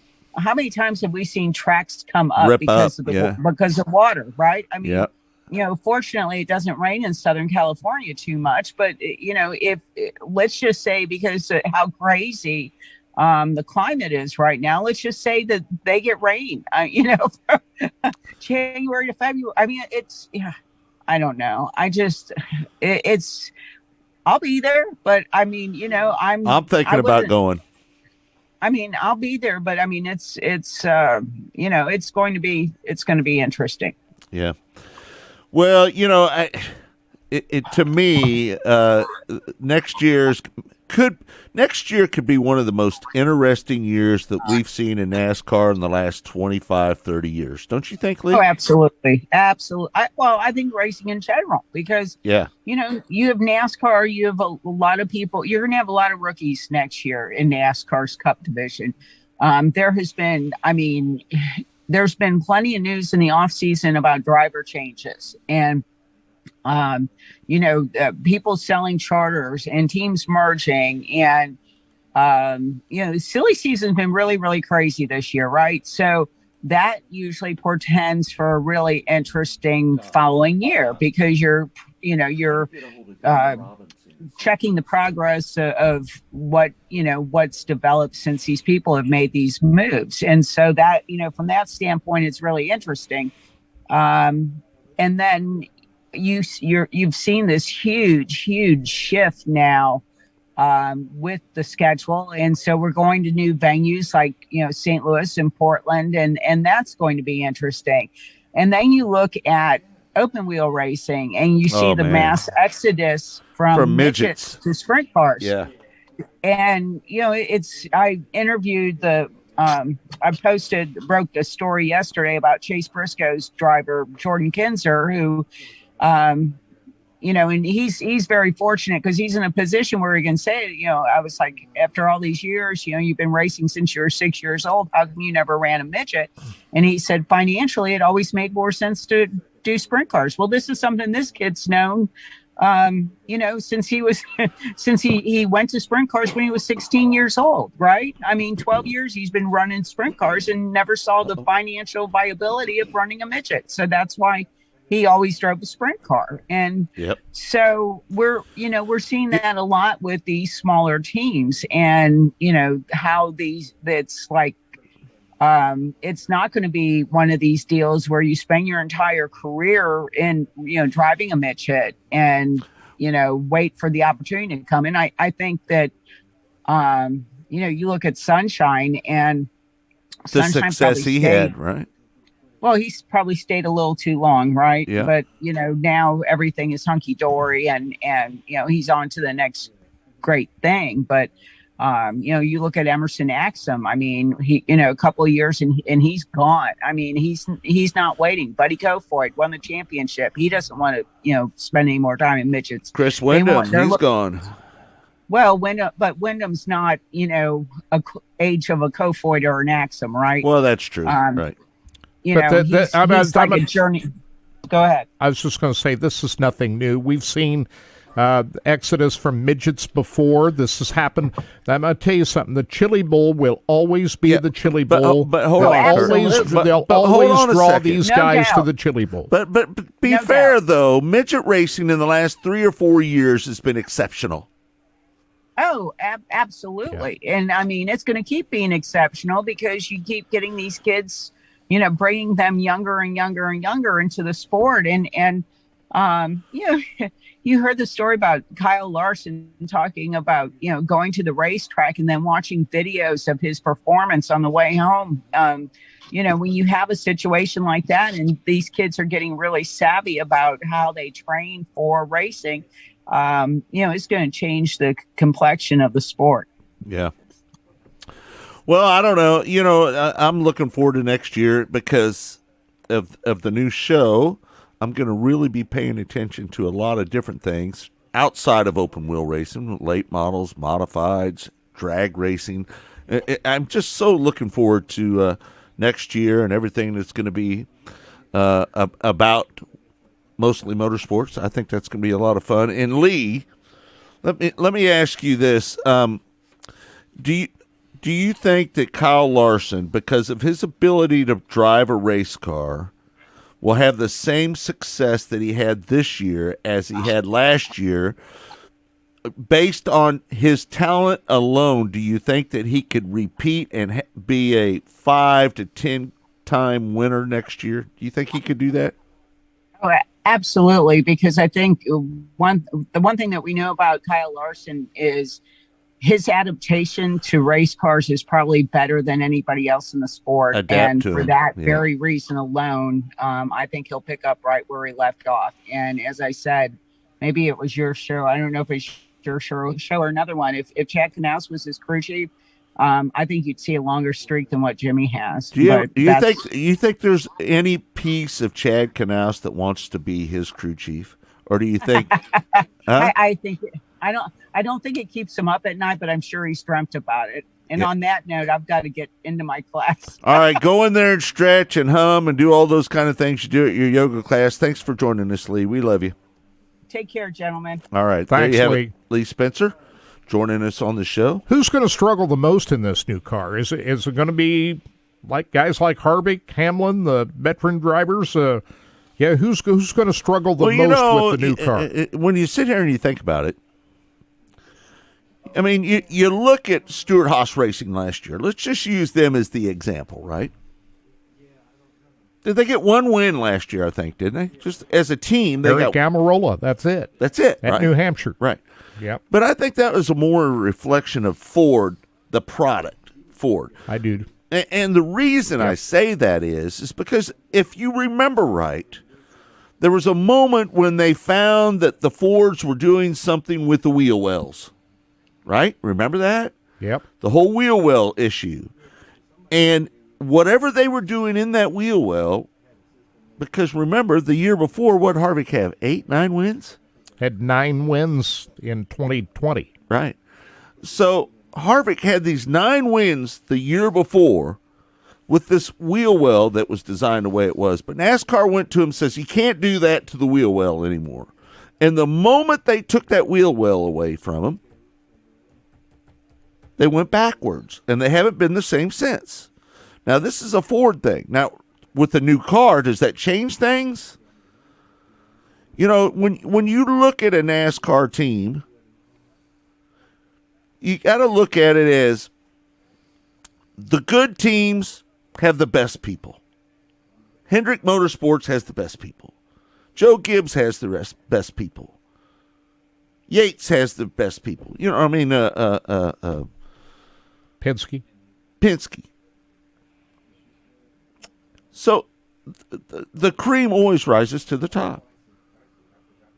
And if you have the smartest engineers working on your team, they're going to have a sizable advantage over the teams that really have, there's teams down there that have 40 people working for them, not 400 people. And and the people that have 400 people, there's a sizable advantage to those teams. So Penske won 5 races last year, and Stewart-Haas won 1. So I think a lot of that has to do with the people, but some of that has to do with Ford, which just wasn't up to where Chevrolet and Toyota were last year. So a lot of it has to do with that. But you're right, Hendrick and Gibbs definitely have the best people as a whole in their whole organization. There's no doubt about that. You wonder what's going to happen over there at Jack Roush's joint. Now with Brad Keselowski Brad's coming on over board there. I mean, is there a little anticipation? Is there some people that are Brad Keselowski fans that are looking forward to seeing what the 6 car can do with Brad Keselowski? And Ryan Newman, great driver. Nothing wrong with him. But do you think there's any chance that the people are excited about Brad Keselowski going over there, being his own boss, doing his own thing, making his own decisions over there as a team owner? Do you think we're going to see some progress over there at Jack Roush's? It's not going to happen overnight. Brad Keselowski is just Does he win a race? Does he win a race in 22? I say it's going to be really hard. I say no. Do you think Brad Keselowski wins a race in 22? No. You don't? I don't either. I don't think so. Turn your mic up just a tad bit. Now can Brad? Hey, just tighten that thing up. Can Brad Keselowski come in and change the direction of the organization and maybe attract people to the Roush organization that they haven't had for a while, infuse some new spark to the organization? Sure, I think that can happen. But it's not going to happen overnight. There's no doubt about that. I mean, they're going to be going through some growing pains for a little while, and I don't think Brad Keselowski is going to be competitive in that car right away. Yeah. Austin, why do you think he's not going to win? Just because they haven't been good for a while and it's going to take a while to get him back? That's exactly it. They haven't. I mean, they've had success here and there, but you're going to a new car. That might be a big difference. Yeah. That might turn them around, but I don't think it won't be probably for a while until you see them running up front consistently. I'm going to be the opposite of you two. I say he wins a race. Talladega? No. It could be Bristol. It could be Martinsville. listen, he's good at both of those racetracks. Short tracks, you don't have to have the greatest program. You got to have good grip. You got to get through the corners. You got to have your car pivot in the middle, and you got to have good drive up off the corner. And if they can do that, and they got to have some horsepower. But I think, listen, I don't think he only won one race this year. Hold on, I think the entire Ford program last year. I wish Lee had more time. We could have talked to her about this. But I don't think the Ford program put any effort in to last year. Knowing that the new car of tomorrow was going to come out this year, why bother? That's probably some truth to that. So they got ahead of the game and was putting all their efforts into this car? Hold on, no. It's more than that. Let's don't waste money on these cars that we're going to throw away at the end of the year. I'm sure there's a lot of truth to that. Absolutely. In my eyes, I think there will be. To expect Brad Keselowski to jump in there and win races right away, I just don't think it's going to happen.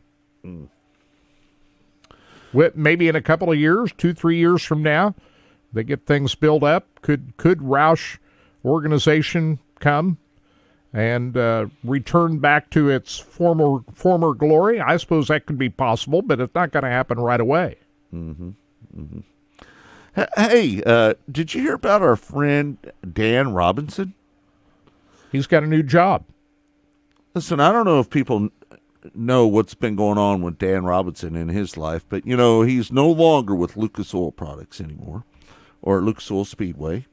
Danny Lorton is the general manager, has been down there for, 3 years now, Dan? Danny has been? Yeah, Dan Robinson, everybody knows. Danny Lorton's done a great job down at Lucas Oil Dan Robinson did a great job when he was running Lucas did as Oil well. Speedway.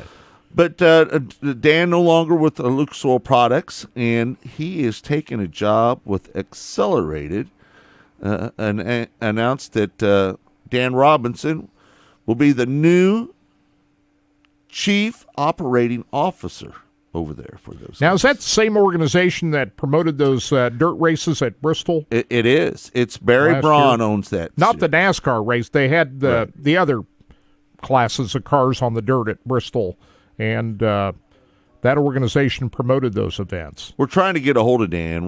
We put in a quick call to him to see if he had a moment to talk to us, but we haven't been able to make contact with him yet. Now, Dan Robinson, as everybody knows, ran Lucas Oil Speedway for a number of years, but then he got promoted into a new role that took over the boat races and the off-road and all that stuff. But since he took that job, Lucas Oil did away with some of those events. So I'm thinking Dan Robinson's job at Lucas Oil wasn't as significant as it was when he first took that promotion. So things changed within the organization, not of Dan's fault.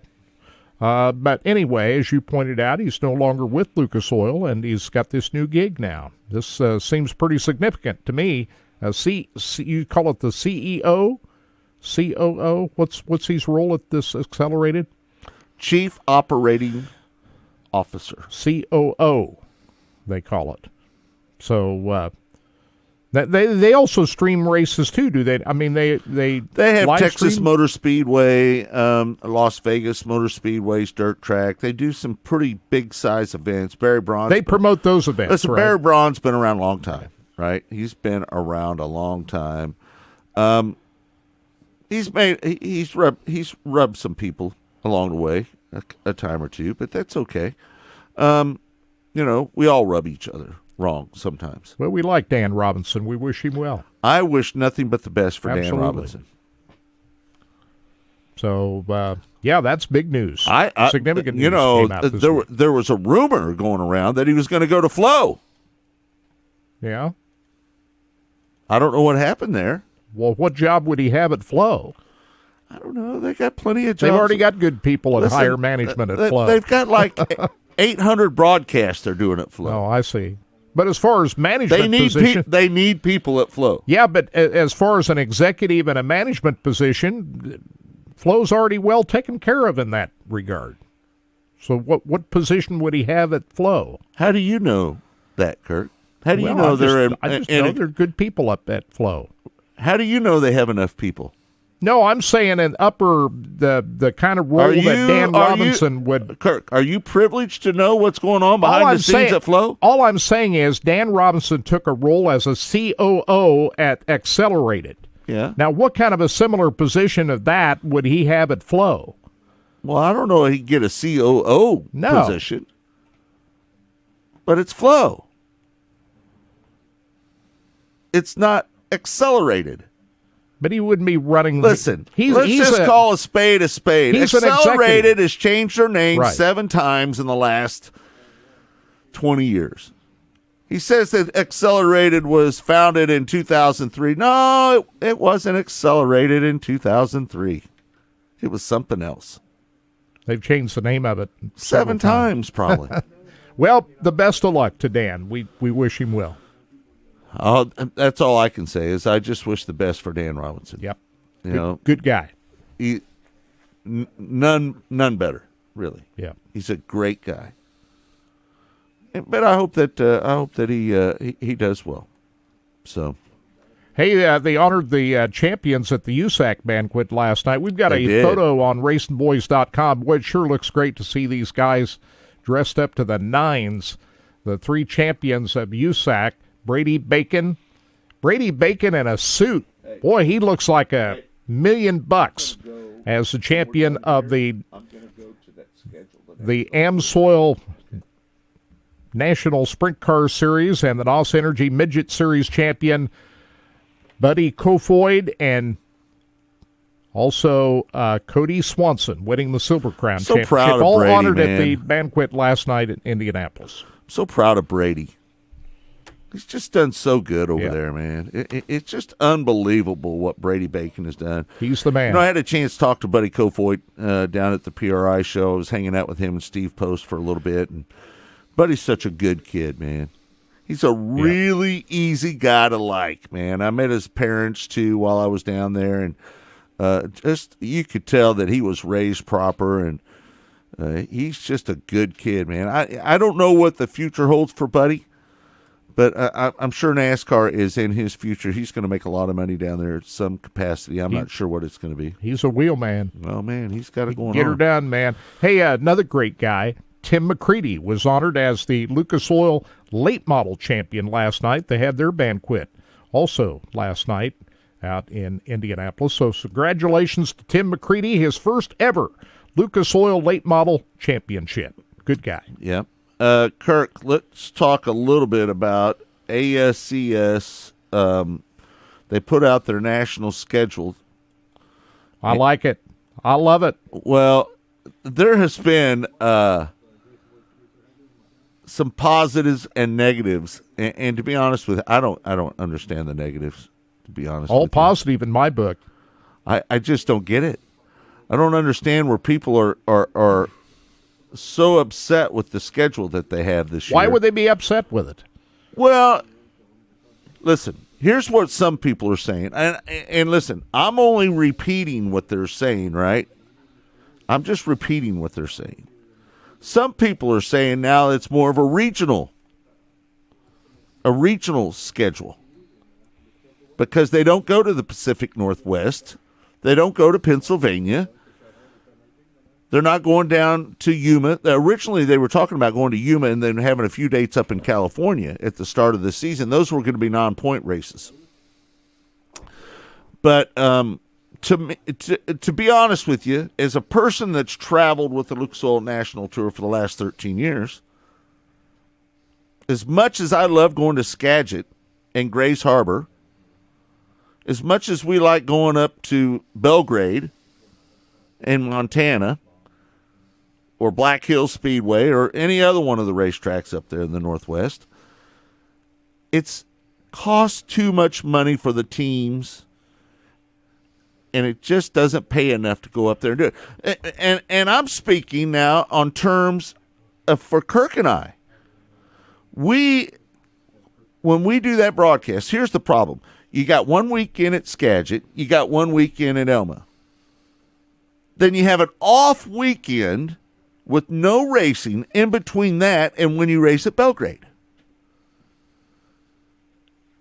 to go out to the Pacific Northwest and run 4-5 nights, because you run 3 nights at Skagit, 2 nights at Elma, 5 nights, it's not worth it. It's not financially worth it. And let me tell you something, and I know this for a fact. Kirk and I always lost money when we did those broadcasts out there, didn't we, Kirk? Absolutely, especially this last year. It's taxing on us, and we don't race cars and tear our equipment up or do any of that. So can you imagine if you have to travel to the Pacific Northwest?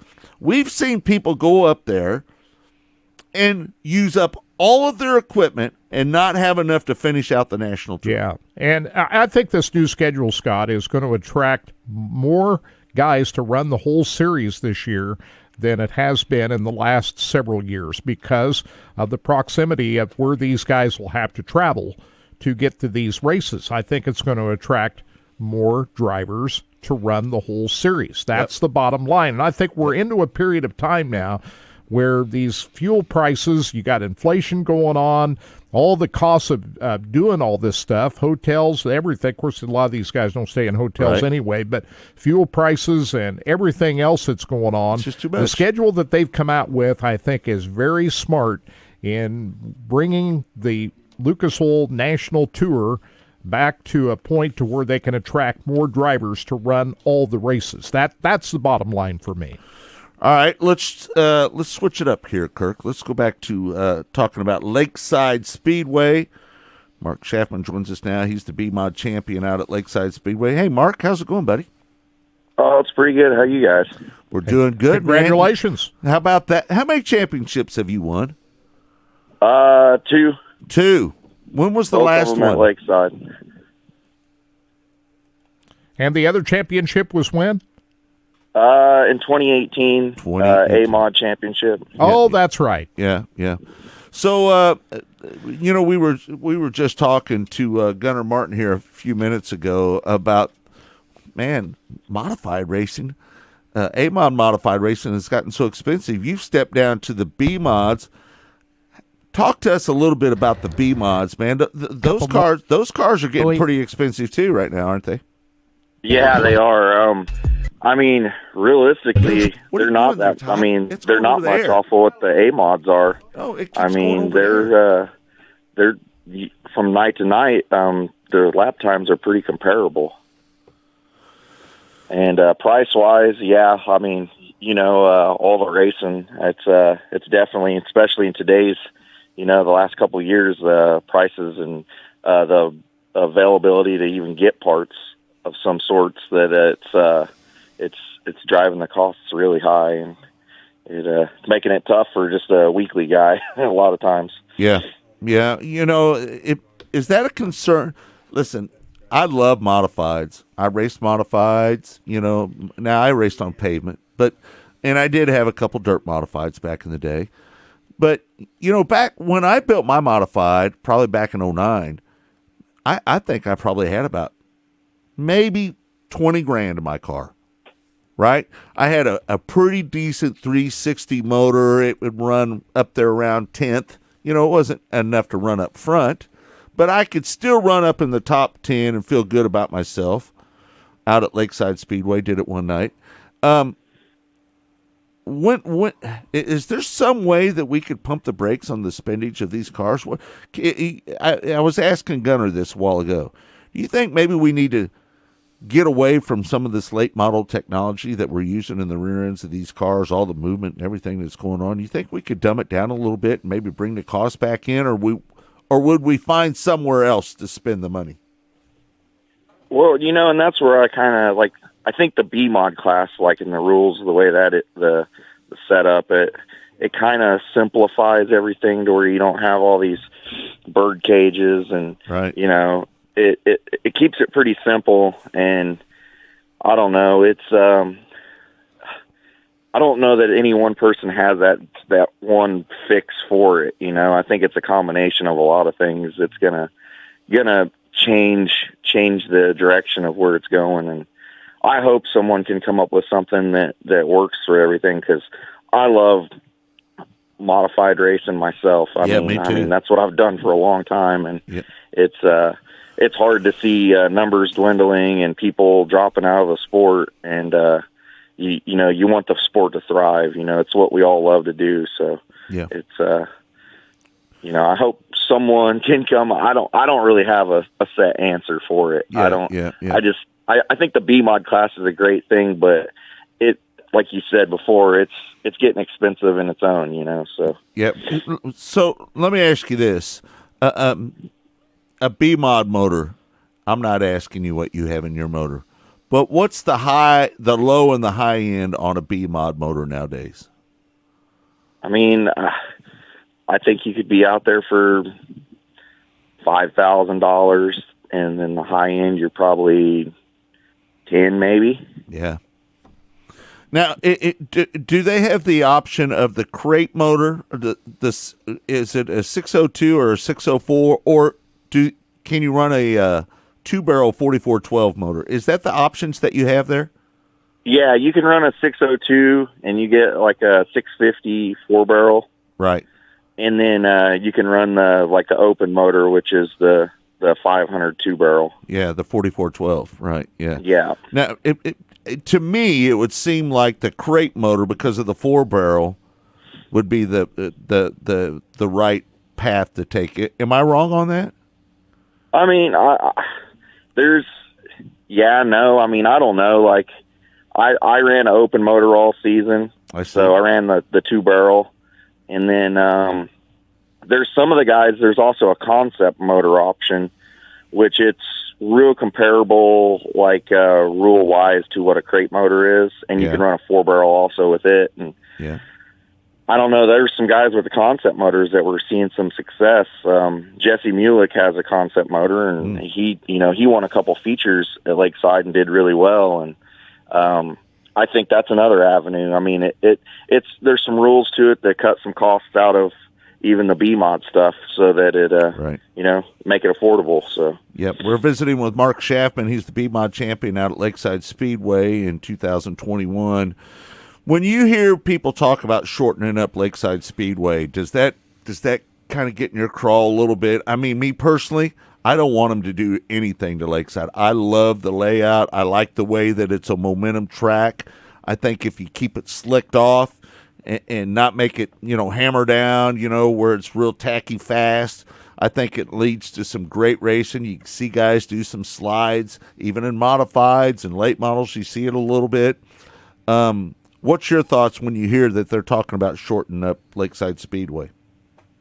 I don't know. It's kind of a double-edged deal for me. I love Lakeside for its speed and, being a bigger track that you can go to. I think it could be good for the aspect that, everyone knows that, like, when the track's hammered down and you're wide open around that place, that it eats motors up, right. If something small goes wrong, that it ends up being catastrophic. That I think shortening it up could maybe bring, maybe some IMCA sanction guys into Lakeside that ordinarily wouldn't come there because they know it's a horsepower track. Yeah, right. Where I think it could help the car count, but it's I don't know. I like the big format of the track, but I think the small track could also have its benefits as far as bringing a bigger, pulling from a bigger group of people, like say the IMCA guys coming in. Right. I think it would draw some of those guys. If they were going to shorten it, though, they all say, "Oh, let's make it a 3/8 mile track," right? That's not much shorter than what they have right now. That might put the track inside the poles, right? For me personally, if they're going to shorten it up, let's make it a 1/4 mile in the infield. Let's do it that way, right? Let's make it a Riverside type little racetrack down in the infield, and that way they could run micros, they could run go-karts, they could do a lot of things with it that way, right? They could even run a figure 8 like the old Riverside Stadium if they wanted to. I think going in that direction would be the right plan. If they're going to shorten it up, let's make it really small, and then leave the big track out there for special events. What do you think about that? I mean, I think there's always that option. I think I think when you give yourself option to where there's a shorter track and a bigger track, I think that'd be an excellent opportunity to, hey, maybe you run so many races on the big track and then change it up and go, you know, some short track to where, you know, there's some guys that run a lot better on the shorter tracks too. So it gets you a variety of kind of racing where maybe one guy that's real good at the big tracks doesn't just dominate, you know. Mm-hmm. How did you win this championship? Tim Powell won 5 features this year. He finished 92 points behind you. What's the deal? He didn't attend all the races? How'd you win this championship? I think he missed a race, and then there was I don't know, they did some tech before the races, and I don't know the whole gist of like what went down, but he didn't get to race that night. And so I think that hurt him in points, obviously, but yeah, he was pretty dominant driver for sure. He was the guy to beat. I saw the tail end of his car quite a bit this year. So. Yeah, I don't think Terry Schultz, he won 3. He didn't race all the events either, did he not? I don't know. Yeah, I think he missed one night also. So, but what a season you had! In 14 starts, you had 12 of them in the top 10 and 10 top 5 finishes in 14 starts. Man, that is consistency. Yeah, that's what I mean. We weren't the fastest car a lot of times, but we were right there. We were consistent, and I think long term that I'd take consistency over a lot of that sometimes, you know. And, yeah, for sure. Let me ask you. Hold on. Does it rub on you that you didn't win? I mean, is there a little piece of you that goes, oh, man, if I just could have got that one win? Oh, yeah. Yeah, like I was close a couple times, and, you know, you're there to win. You know, you don't want to take second, you know, so. You know you're not the first to do that, though, right? Oh, yeah. I remember back in the day, Tom Charles did that. And, see, now Kirk said that, and I didn't remember that. He said that Tom Charles didn't win a race one year and won the championship. Now, I know it was back in the 80s. I think somebody said earlier on the chat room there that it was 88 that Pat Gann won the modified championship out at the old Lakeside Speedway without winning a race as well. But, you know, it's got – I'm sorry to say this, Mark. I'm just saying it, but that's got to leave a little bruise, doesn't it? Oh, yeah. Yeah, no, I mean, it's your competitive nature, you know. Right. We all like to go out there to win. You don't want to go out there knowing that, hopefully I'm top 5. But, yeah, it still eats at me, and I'm bound to determine I'm going to get one. Yeah, but let me tell you something. We remember the champions more than the race winners of each year. So yeah, it's bigger to win. It's bigger to win the championship. The big picture is the championship. That's right. Yeah, you know, really the big picture is just, you know, having fun and enjoying what you're doing more so than anything. Well said, bud. Yeah, that's the main thing. You just said what we hadn't said. The most fun about racing is going out there and just doing it and having fun with everybody around you, right? Yeah. Yeah, because you know what? Sometimes we get, you know, me personally, when I raced, I took it way too serious. When I raced people, I didn't like anybody I raced against. I didn't want to be friends with them. Because I wanted to race them as hard as I could race them and not have to come in and say, I'm sorry, man, I hit you. You know, I was just one of those guys. I wasn't wired like that, but I wish I would have been, because you know what? I just took it way too serious, and I was just full of anger when I went to the racetrack, to be honest with you, and that's not fun. Well, nobody wins them all, so you get. I mean, very seldom do you go to the racetrack thinking. I know there are a certain amount of drivers that think, "Hey, I expect to win," but everybody knows you're not going to win them all. I was friends with you, Mark Peer. Yeah, I was friends with Mark Peer. I did like him. So, how many wins did you get in 2018 when you won the championship? Man, I can't even recall back that far. Yeah. I think I had a couple. Yeah, not that long ago. Yeah. Keith Acton, Steve says that Keith Acton won a late model championship at I-70 one year without winning a feature. Yeah. But, the biggest one I'll remember, Mark, is there is one driver in my lifetime that I saw that did win them all, and that's Larry Phillips at Lakeside Speedway in 1992. He only lost 2 at I-70 that year, didn't he? He went 16 for 16 and only lost 2 races at I-70. What about that? Could you imagine Dang. Yeah, I mean, I can remember being a little kid and going out there and watching, and Larry Phillips definitely was the guy that everyone was chasing for sure. Did you ever think you'd be a pavement racer? I haven't really put any thought to it. It's just the opportunity to race dirt around here is so proficient that that's what you kind of lean towards. That it'd be nice if there was more asphalt tracks. How old are you now, Mark? I'm 38. Oh, yeah. That was a little bit before your time then, wasn't it, the pavement stuff? Yeah. Yeah. Hey, anybody who wins a championship knows they can't do it by themselves. Talk about the people that's helped you get there. You can't do it on your own. There's a big list. Sammy Schuler, that's whose B-Mod I drove this year. Sammy gave me the opportunity, and I couldn't have done it without Sammy. I mean, Sammy's been an awesome person for my racing and always been super helpful. And like Richard Hanning Trucking, Kansas Lawn and Garden, Bradbury U.S. Army, Pierce Motorsports, Jim Bedford, Moose Lodge 1999, Dean Schlitt, Bob and Lily Arnold. There's a whole slew of people. My dad, my mom, Connie, even Joe Cobb at one point of the year, he jumped in and was like helping us with some motor I love Joe issues Cobb. we were having. And he's been a staple in racing, just like awesome guy, got good stories, and love the guy. He's a good guy. And he's a great guy. Ronnie Pierce and Brandon Baker and Tracy Frost. They do the wraps on the cars, Brandon Baker and Tracy.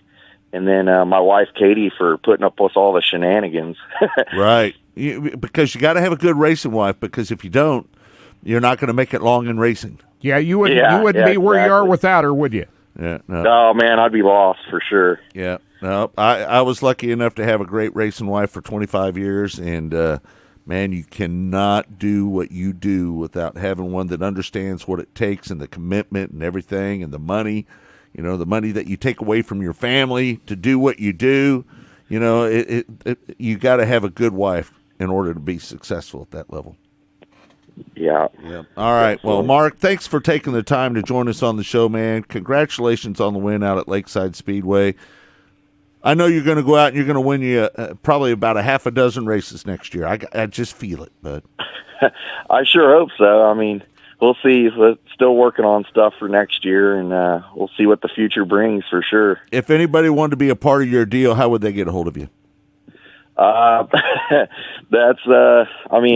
Can they get a hold of you on Facebook? Are you on Facebook? They can get a hold of me on Facebook, yeah, most definitely. And hey, I'm always, you know how racing is. It takes a whole army of people to be able to do it, and So your plans are you and Sam going to do this again, same as usual? Yeah, we're going to do. I don't know that we're going to run full season.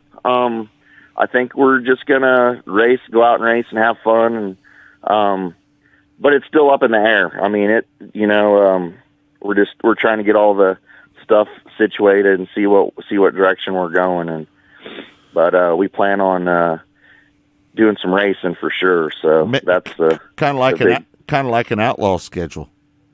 Yeah, yeah. We might bounce around to a few different tracks and just enjoy ourselves. That's fun. That's the fun part. Yeah, that's always fun. Absolutely, for sure.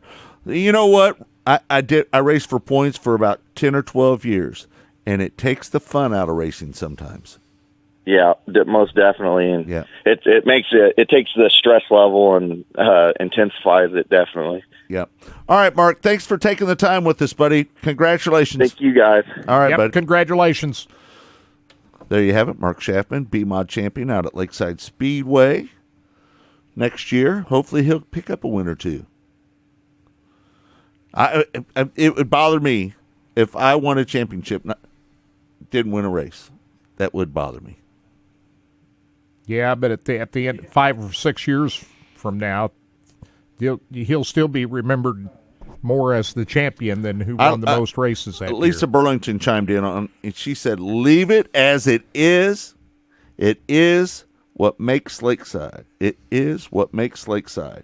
There are enough 3/8s in the area."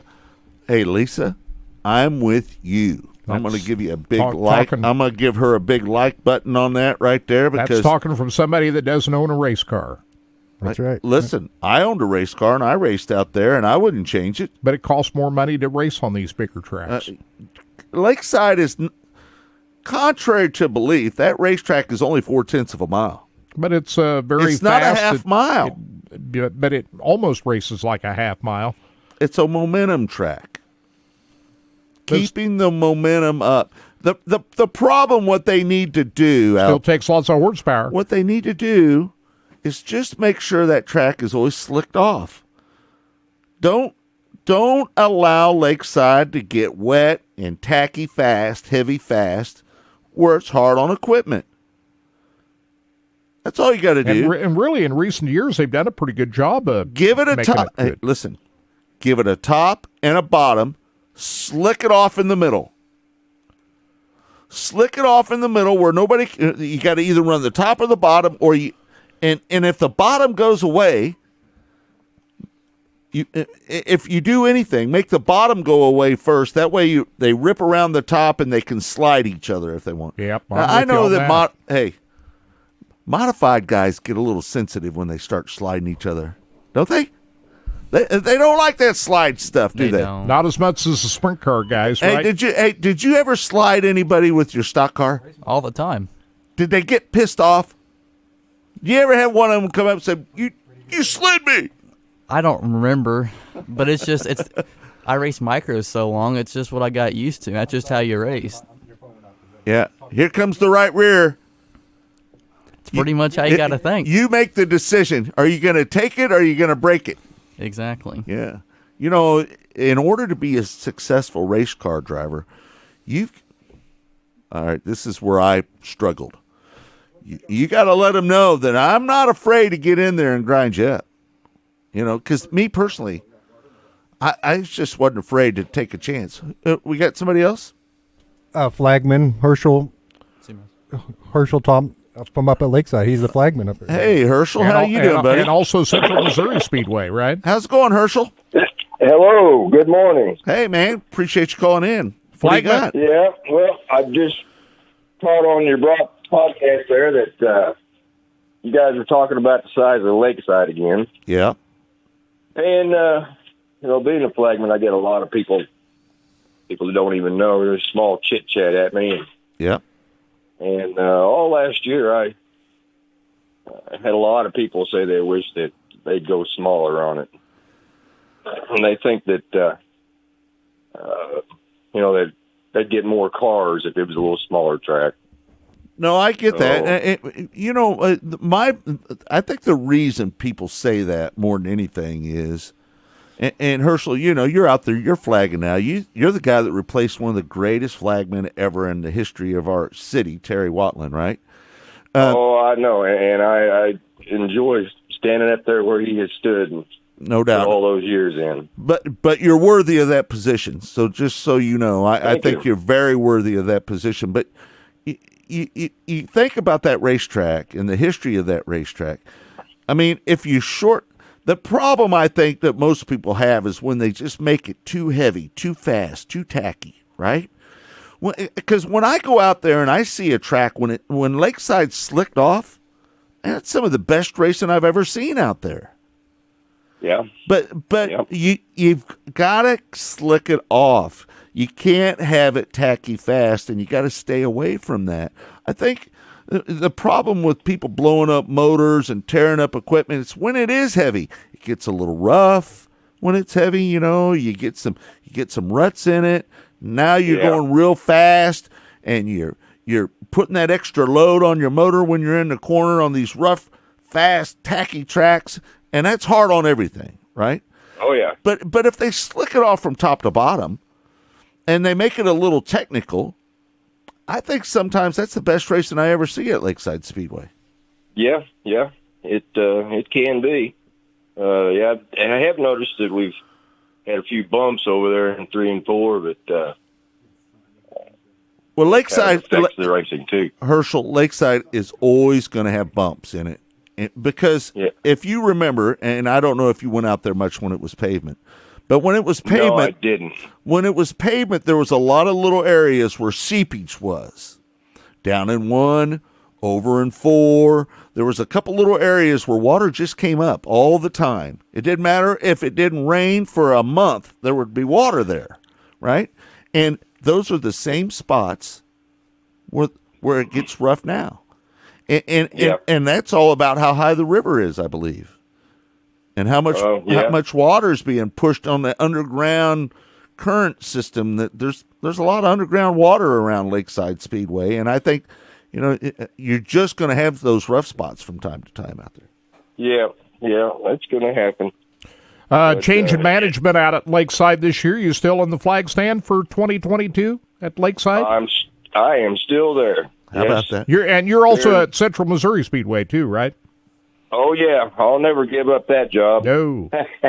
That's I moved from Oklahoma back in '88 to flag that racetrack in Warrensburg. So that's home for you. That's my home, but Lakeside's becoming my second home. Yeah, that's great, Herschel. Well, listen, you know what? I don't care if they shorten it up. All I ask is don't take away the big track. Put a little track on the front straightaway, but leave the big track. That way you could still have some specials for the big track.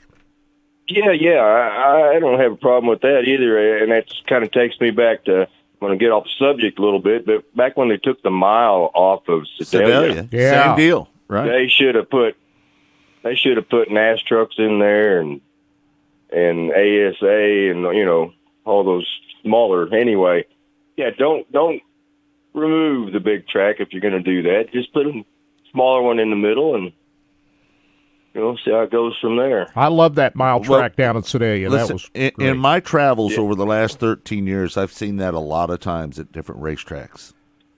Yeah. In fact, I have seen little pavement tracks inside of dirt tracks before. As crazy as that as crazy as that sounds. Why don't we see more figure 8 racing now, like we did back? Oh in man, the Riverside was the stuff back in the day. That'd be fun. I see a lot of it on TV back east, but for sure, none around here. Yeah. Well, Herschel, thanks for giving us a ring, man. We appreciate your opinion.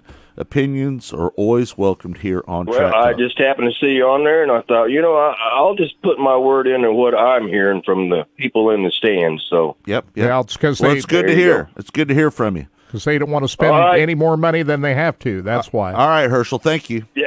Appreciate it, guys. Thanks, Herschel. It's all about, a lot of these racers think it costs more money to race at Lakeside than it does at other racetracks because of the size of the racetrack. Listen, that phone line is always open for people like Herschel that want to call in with their opinion. And mostly motorsports, that's the caller is going to be very important to that show. Yeah. We need callers on that show, opinions or what that show is going to be all about. Mostly Motorsports starts January 10th, Monday at the Chili Bowl. We're going to have a roundtable discussion with a lot of national media types. And that'll be our first day on there, and then from that day on, we'll have the winners on from each night from the night before. It's going to be a lot of fun. It's coming up soon. Yeah. Can't wait. Right around the corner. All right, we want to thank our guests today for being on the show, Gunnar Martin, Mark Schaffman, Lee Spitzer. We want to thank Herschel for calling it as well with his opinion. And Kirk, I guess we'll just do it all over again next week, right? Yeah, next Saturday night there's midget races at the DeQueen Indoor Arena. It's the Jason Leffler Memorial that was supposed to be an outside event at Waynesville. What is that track in Illinois that was supposed to be? It got rained out, but they've rescheduled as an indoor event next Saturday night. So we'll keep an eye on that. That's a non-points USAC sanctioned event, so we'll look forward to watching that. There's really no racing on this weekend is. I guess you know what? Formula One's got a race Kirk, this weekend. That's it. I know you don't have it, but MAV TV always has something on. Yeah. There's racing on MAV TV. I don't have it on your cable. Let me tell you, there's always I come over here to Race Boys and watch it. If you don't know, this TV that you see behind us and the racing that you see on, that's MAV TV. We like to leave it on MAV TV so you can see what MAV TV gives you as a product. So this is our MAV TV that we run right here, and whatever you're seeing on there, that's what you get when you get MAV TV on your cable platform. Not everybody has it though. So if you don't have it, call your cable provider and tell them that you want MAV TV. That's what you do. Well, we got the if you like Formula One, which I've kind of become a fan of here this fall. F1 is racing this weekend. That's you know what F1 does to me? It puts me to sleep. Well, when you need to watch the Netflix series. Why? What's on the Netflix series? So they got a reality show for Formula One. Kinda. Turn your mic up just a little bit. Is that good? Yeah. Okay, so I think it might have started in 2018, maybe 2019.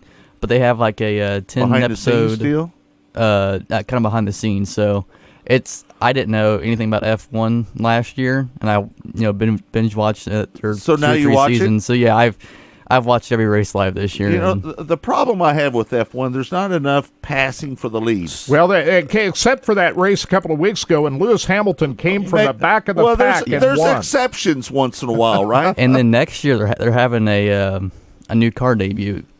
So they're redesigning all the aerodynamics on it. So it should make for better racing, but we'll see. I remember one year the average pass for the lead was 1.2. Yeah, it was boring. I agree with you there. I mean, but I this year I've just become hooked on it. This battle between Max Verstappen and Lewis Hamilton, the points battle going right down to I think Hamilton's probably going to end up winning it, but that's created a little bit of drama. They're at Abu Dhabi this weekend, and Verstappen has already snatched the pole away from Hamilton for tomorrow's race. So I'm going to be watching tomorrow morning. How about you, Austin? Oh, I'll be there. What channel's that reality show on? Maybe that'll get me into it. Netflix. It's called Drive to Survive. And just punch it in there, and it'll come up, and they've got all... How long's that been on? 2 or 3 years. Oh, really? Yeah, I think so. What was that cutter? They had it under the lights, that road race. I've never seen that before. They had it was a well-lit racetrack. Where was that last cutter? week? A couple of weeks ago? So last week they ran a night race in Saudi Arabia. Yeah. Cutter, I it believe. was lit up. The whole track, it was well lit. It was the first time they raced on that Todd, track. What are you doing, bud? What are you working on over there? I see your wheels are spinning over there. Will be a season 4 of that series. Oh, there will be. I just saw it. So there are 3 seasons started in 2019. So if you're reluctant to get in because you might not have a new series, they're going to be bringing it back next year too. So, all right. Hey, Netflix is the go. Hey, Todd, I'm going to ask you this question. And I'll probably ask you the same question on the first or second, or probably when I get back in the studio for mostly motorsports. But I've had this question in my mind, and I want to ask you right now. What band do you enjoy so much that you don't have any of their music on your player? That's a good question. Probably going to have to say Rival Sons and the Honey. What's the Honey band that I've been listening to? Dirty Honey? Dirty Honey. Those are the 2 new bands, and I haven't added them to my playlist, or actually I buy Dirty Honey singer, man. He's pretty good. Real good. Yeah. Real good. You guys need to follow him. He's real good. So, yeah, those 2. 2 exceptional singers, those 2 bands. Right yes, there. sir. Yeah. Yep. So, no, I'd have to say those 2 right now. I've been listening to them online via web stuff, but not onto my playlist yet. Do you have Pandora? I do. I haven't. You know, I create a channel. Do you know you can create a channel? Yeah, so what I do is I go in there and I get my favorite artist and I punch them in there. But the problem is my favorite artist, I've got like Albert Cummings, Tab Benoit, all these blues guitar player guys. And what happens is when I push their name in there, all their channels sound the same. Yeah, they're pretty close to the same. They all play the same thing. So they're all bleeding over onto the next. But no, I agree. That the way that they have that thing, especially if you're someone like me and you, we have a lot of different musical taste. I don't just stick with one genre a lot. I listen to a lot. So with a place like that Pandora, man, you can like you say, when you create that, you have more than one platform. You can add in many, many different styles of music. And sometimes, every once in a while, something new will pop up. You're like, hey, I never heard it. And that's how YouTube... I love new music. And that's how YouTube is starting to work a little bit better, too, as far as suggesting new artists. Hey, you like these guys? You've been clicking on this band for a lot. These guys are kind of like... Yeah. And so... That's how you find new music. In the old days when we were kids, the way you found new music was your buddy said, hey, ever heard of these guys? Check these guys out. Right. We're kind of getting back there again. Yeah, and the only way you don't hand them a tape anymore, you send them a link like you do me. Me and you, we share links like, hey, check these guys out. So I have a fascination with young kids that can play instruments like adults. Yeah, I sent Todd, a drummer, over. He was 7 years old. I don't remember what song he was playing. But my gosh, he was 7 years old, and he could beat the drums far better than I ever could. Yeah, the kids nowadays are a different, amazing. Different breed of. You know what my favorite band that I don't have? Who's that? Government Mule. Government Mule. Warren Hayes. Warren Hayes is a beast. What? Hey, Austin, you got a band that's not in your player that you really like that you don't have in your player? I'm not really. You're not the music guy, are you? I'm not. When I'm in the shop, I'll turn on Spotify and click on this channel or playlist I listen to. What do you like to listen to mostly? Hip hop? It's kind of like a pop/rap. Pop rap. It's new. I think everybody's probably under 30 years old. Well, I kind of like. I like everything. I don't think I would like it. No, you wouldn't. What do you listen to, Kurt? You like rock and roll, don't you, buddy? I'm a big country guy. He's a big country guy, and he's a rock. Same guy that saw. You saw Led Zeppelin, didn't you? I did not see Led Oh Zeppelin. no, it was Leonard Skinner. I saw Leonard Skinner. The real Leonard Skinner. Yeah, with the real band. With Ronnie Van Zant. Pre-fire. Yeah, pre-crash. I'm a country guy. I like bluegrass, but I really love heavy metal rock and roll. He does. When I turned Kirk on to. Can you see Kirk if he just had some hair? And I like a lot of what you like, the jazz. No, blues. I love that. I'm a blues guy. Blues. Yeah. Blues music. I love it. Blues, I don't know, just something about bending the guitar the way they do in blues. There's so many great blues guitar players out there. I just get lost. It's a sea of them, So. But I'm a big heavy metal guy too. I love that. Kirk's got a heavy thumb. He listens to some THC and Texas Hippie Coalition, But you turned me on to this Joe Bonamassa, who I've become a big fan of. Kirk had the next time he comes into town, I'm that story, Austin? You ever heard the story? So I told Kirk, I said, man, if there was one concert I would go to tonight, and I can't go because I had a broadcast to do, I said I'd go down and see Joe Bonamassa tonight down there at where'd you see him at? Uptown? Yeah, so whatever that theater is downtown. On Broadway. Uptown. Yeah. So Kirk had never heard a song from Joe Bonamassa. On my word, he went down and bought a single ticket on the 4th row. Yeah, it was a great seat. And he said it was one of the best concerts he's ever seen. It was great. Kid's been playing with B.B. King since he was like 5 years old. He could play, man. It was He's awesome. Crazy good, man. It was awesome.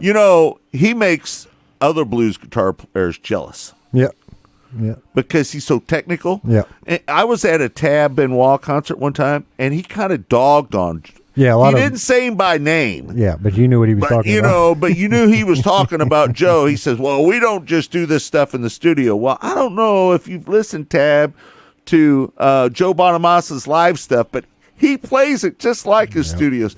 He is a very exceptional guitar player. He knows it all back and forth. He's unbelievable. He's amazing. That might be, and I've seen a video of him playing one of Van Halen guitars. That's right. Now, how much is that guitar? Well, the real ones you can buy. They've got a bunch of different price ranges. What is it called? It's the Frankenstein. Frankenstein. Frankenstrat. It's you can buy the one that's They got one that's in the $200,000 range, and they have another one in the $25,000 range, and the other one in the $5,000. And then you can get what was that one that Joe Matabasa was playing? That's the $25,000. It was. Yeah, not the 200. There's only a few of the 200,000. Those are the ones that Eddie built. You're not going to own one of those anytime soon. No, I'm an Eddie freak. I've got a few guitars. I drove to St. Charles Music in 1993 flood. Yeah. Drove to St. Charles and bought a Eddie Van Halen guitar that year, and they don't make that guitar. And that guitar, I think I picked it up for $1,000. That guitar is worth about $7,000 right now. Oh wow, good investment. You still have it. Still got it. You won't get rid of that one. Nah, it's just I only played it the 1 year and put it away, and I get it out and keep her clean. And every once in a while, somebody go, "Hey, I'll give you this much for it," and I'm like, "Nah." It jumped up considerably when he passed away this year. It went from around $4,000 to about $7,000. Wow, so. how about that? But hey, I was gonna say a happy birthday to Lisa Burlington out there today. She helped us. It's her birthday. It's her birthday, and she helped birthday, us Lisa. with a couple guests this I think year. she's up. Is she up for the award tonight? I think so. Yeah. And so she posted. They wasn't there. It was a virtual thing last year, so everything's back in this year. So everything will be. Good luck to all the people that are nominated, and happy birthday, Miss Lisa. We appreciate all your photos and all your help. Yeah, she's a good girl. We're good to go whenever you are also. All right, buddy. Well, appreciate it. Want to thank everybody for tuning in to the show today. Remember, it's all been brought to you by Lucas Oil Products. Go to your favorite auto parts store and get some of their additives. Use it, please, because that keeps us in business here at Racing Boys Broadcasting Network. We couldn't do it without our friends at Lucas Oil Products. They've been great supporters of ours for the last 12 years, and we hope that they're with us for many more years to come with the new show, Mostly Motorsports. For Blake back at Sports Radio 810 WHB, for Austin and Todd, my partner Kirk Elliott, I'm Scott Traylor saying thanks for joining us. We'll see you next week right here on Lucas Oil Products Track Talk.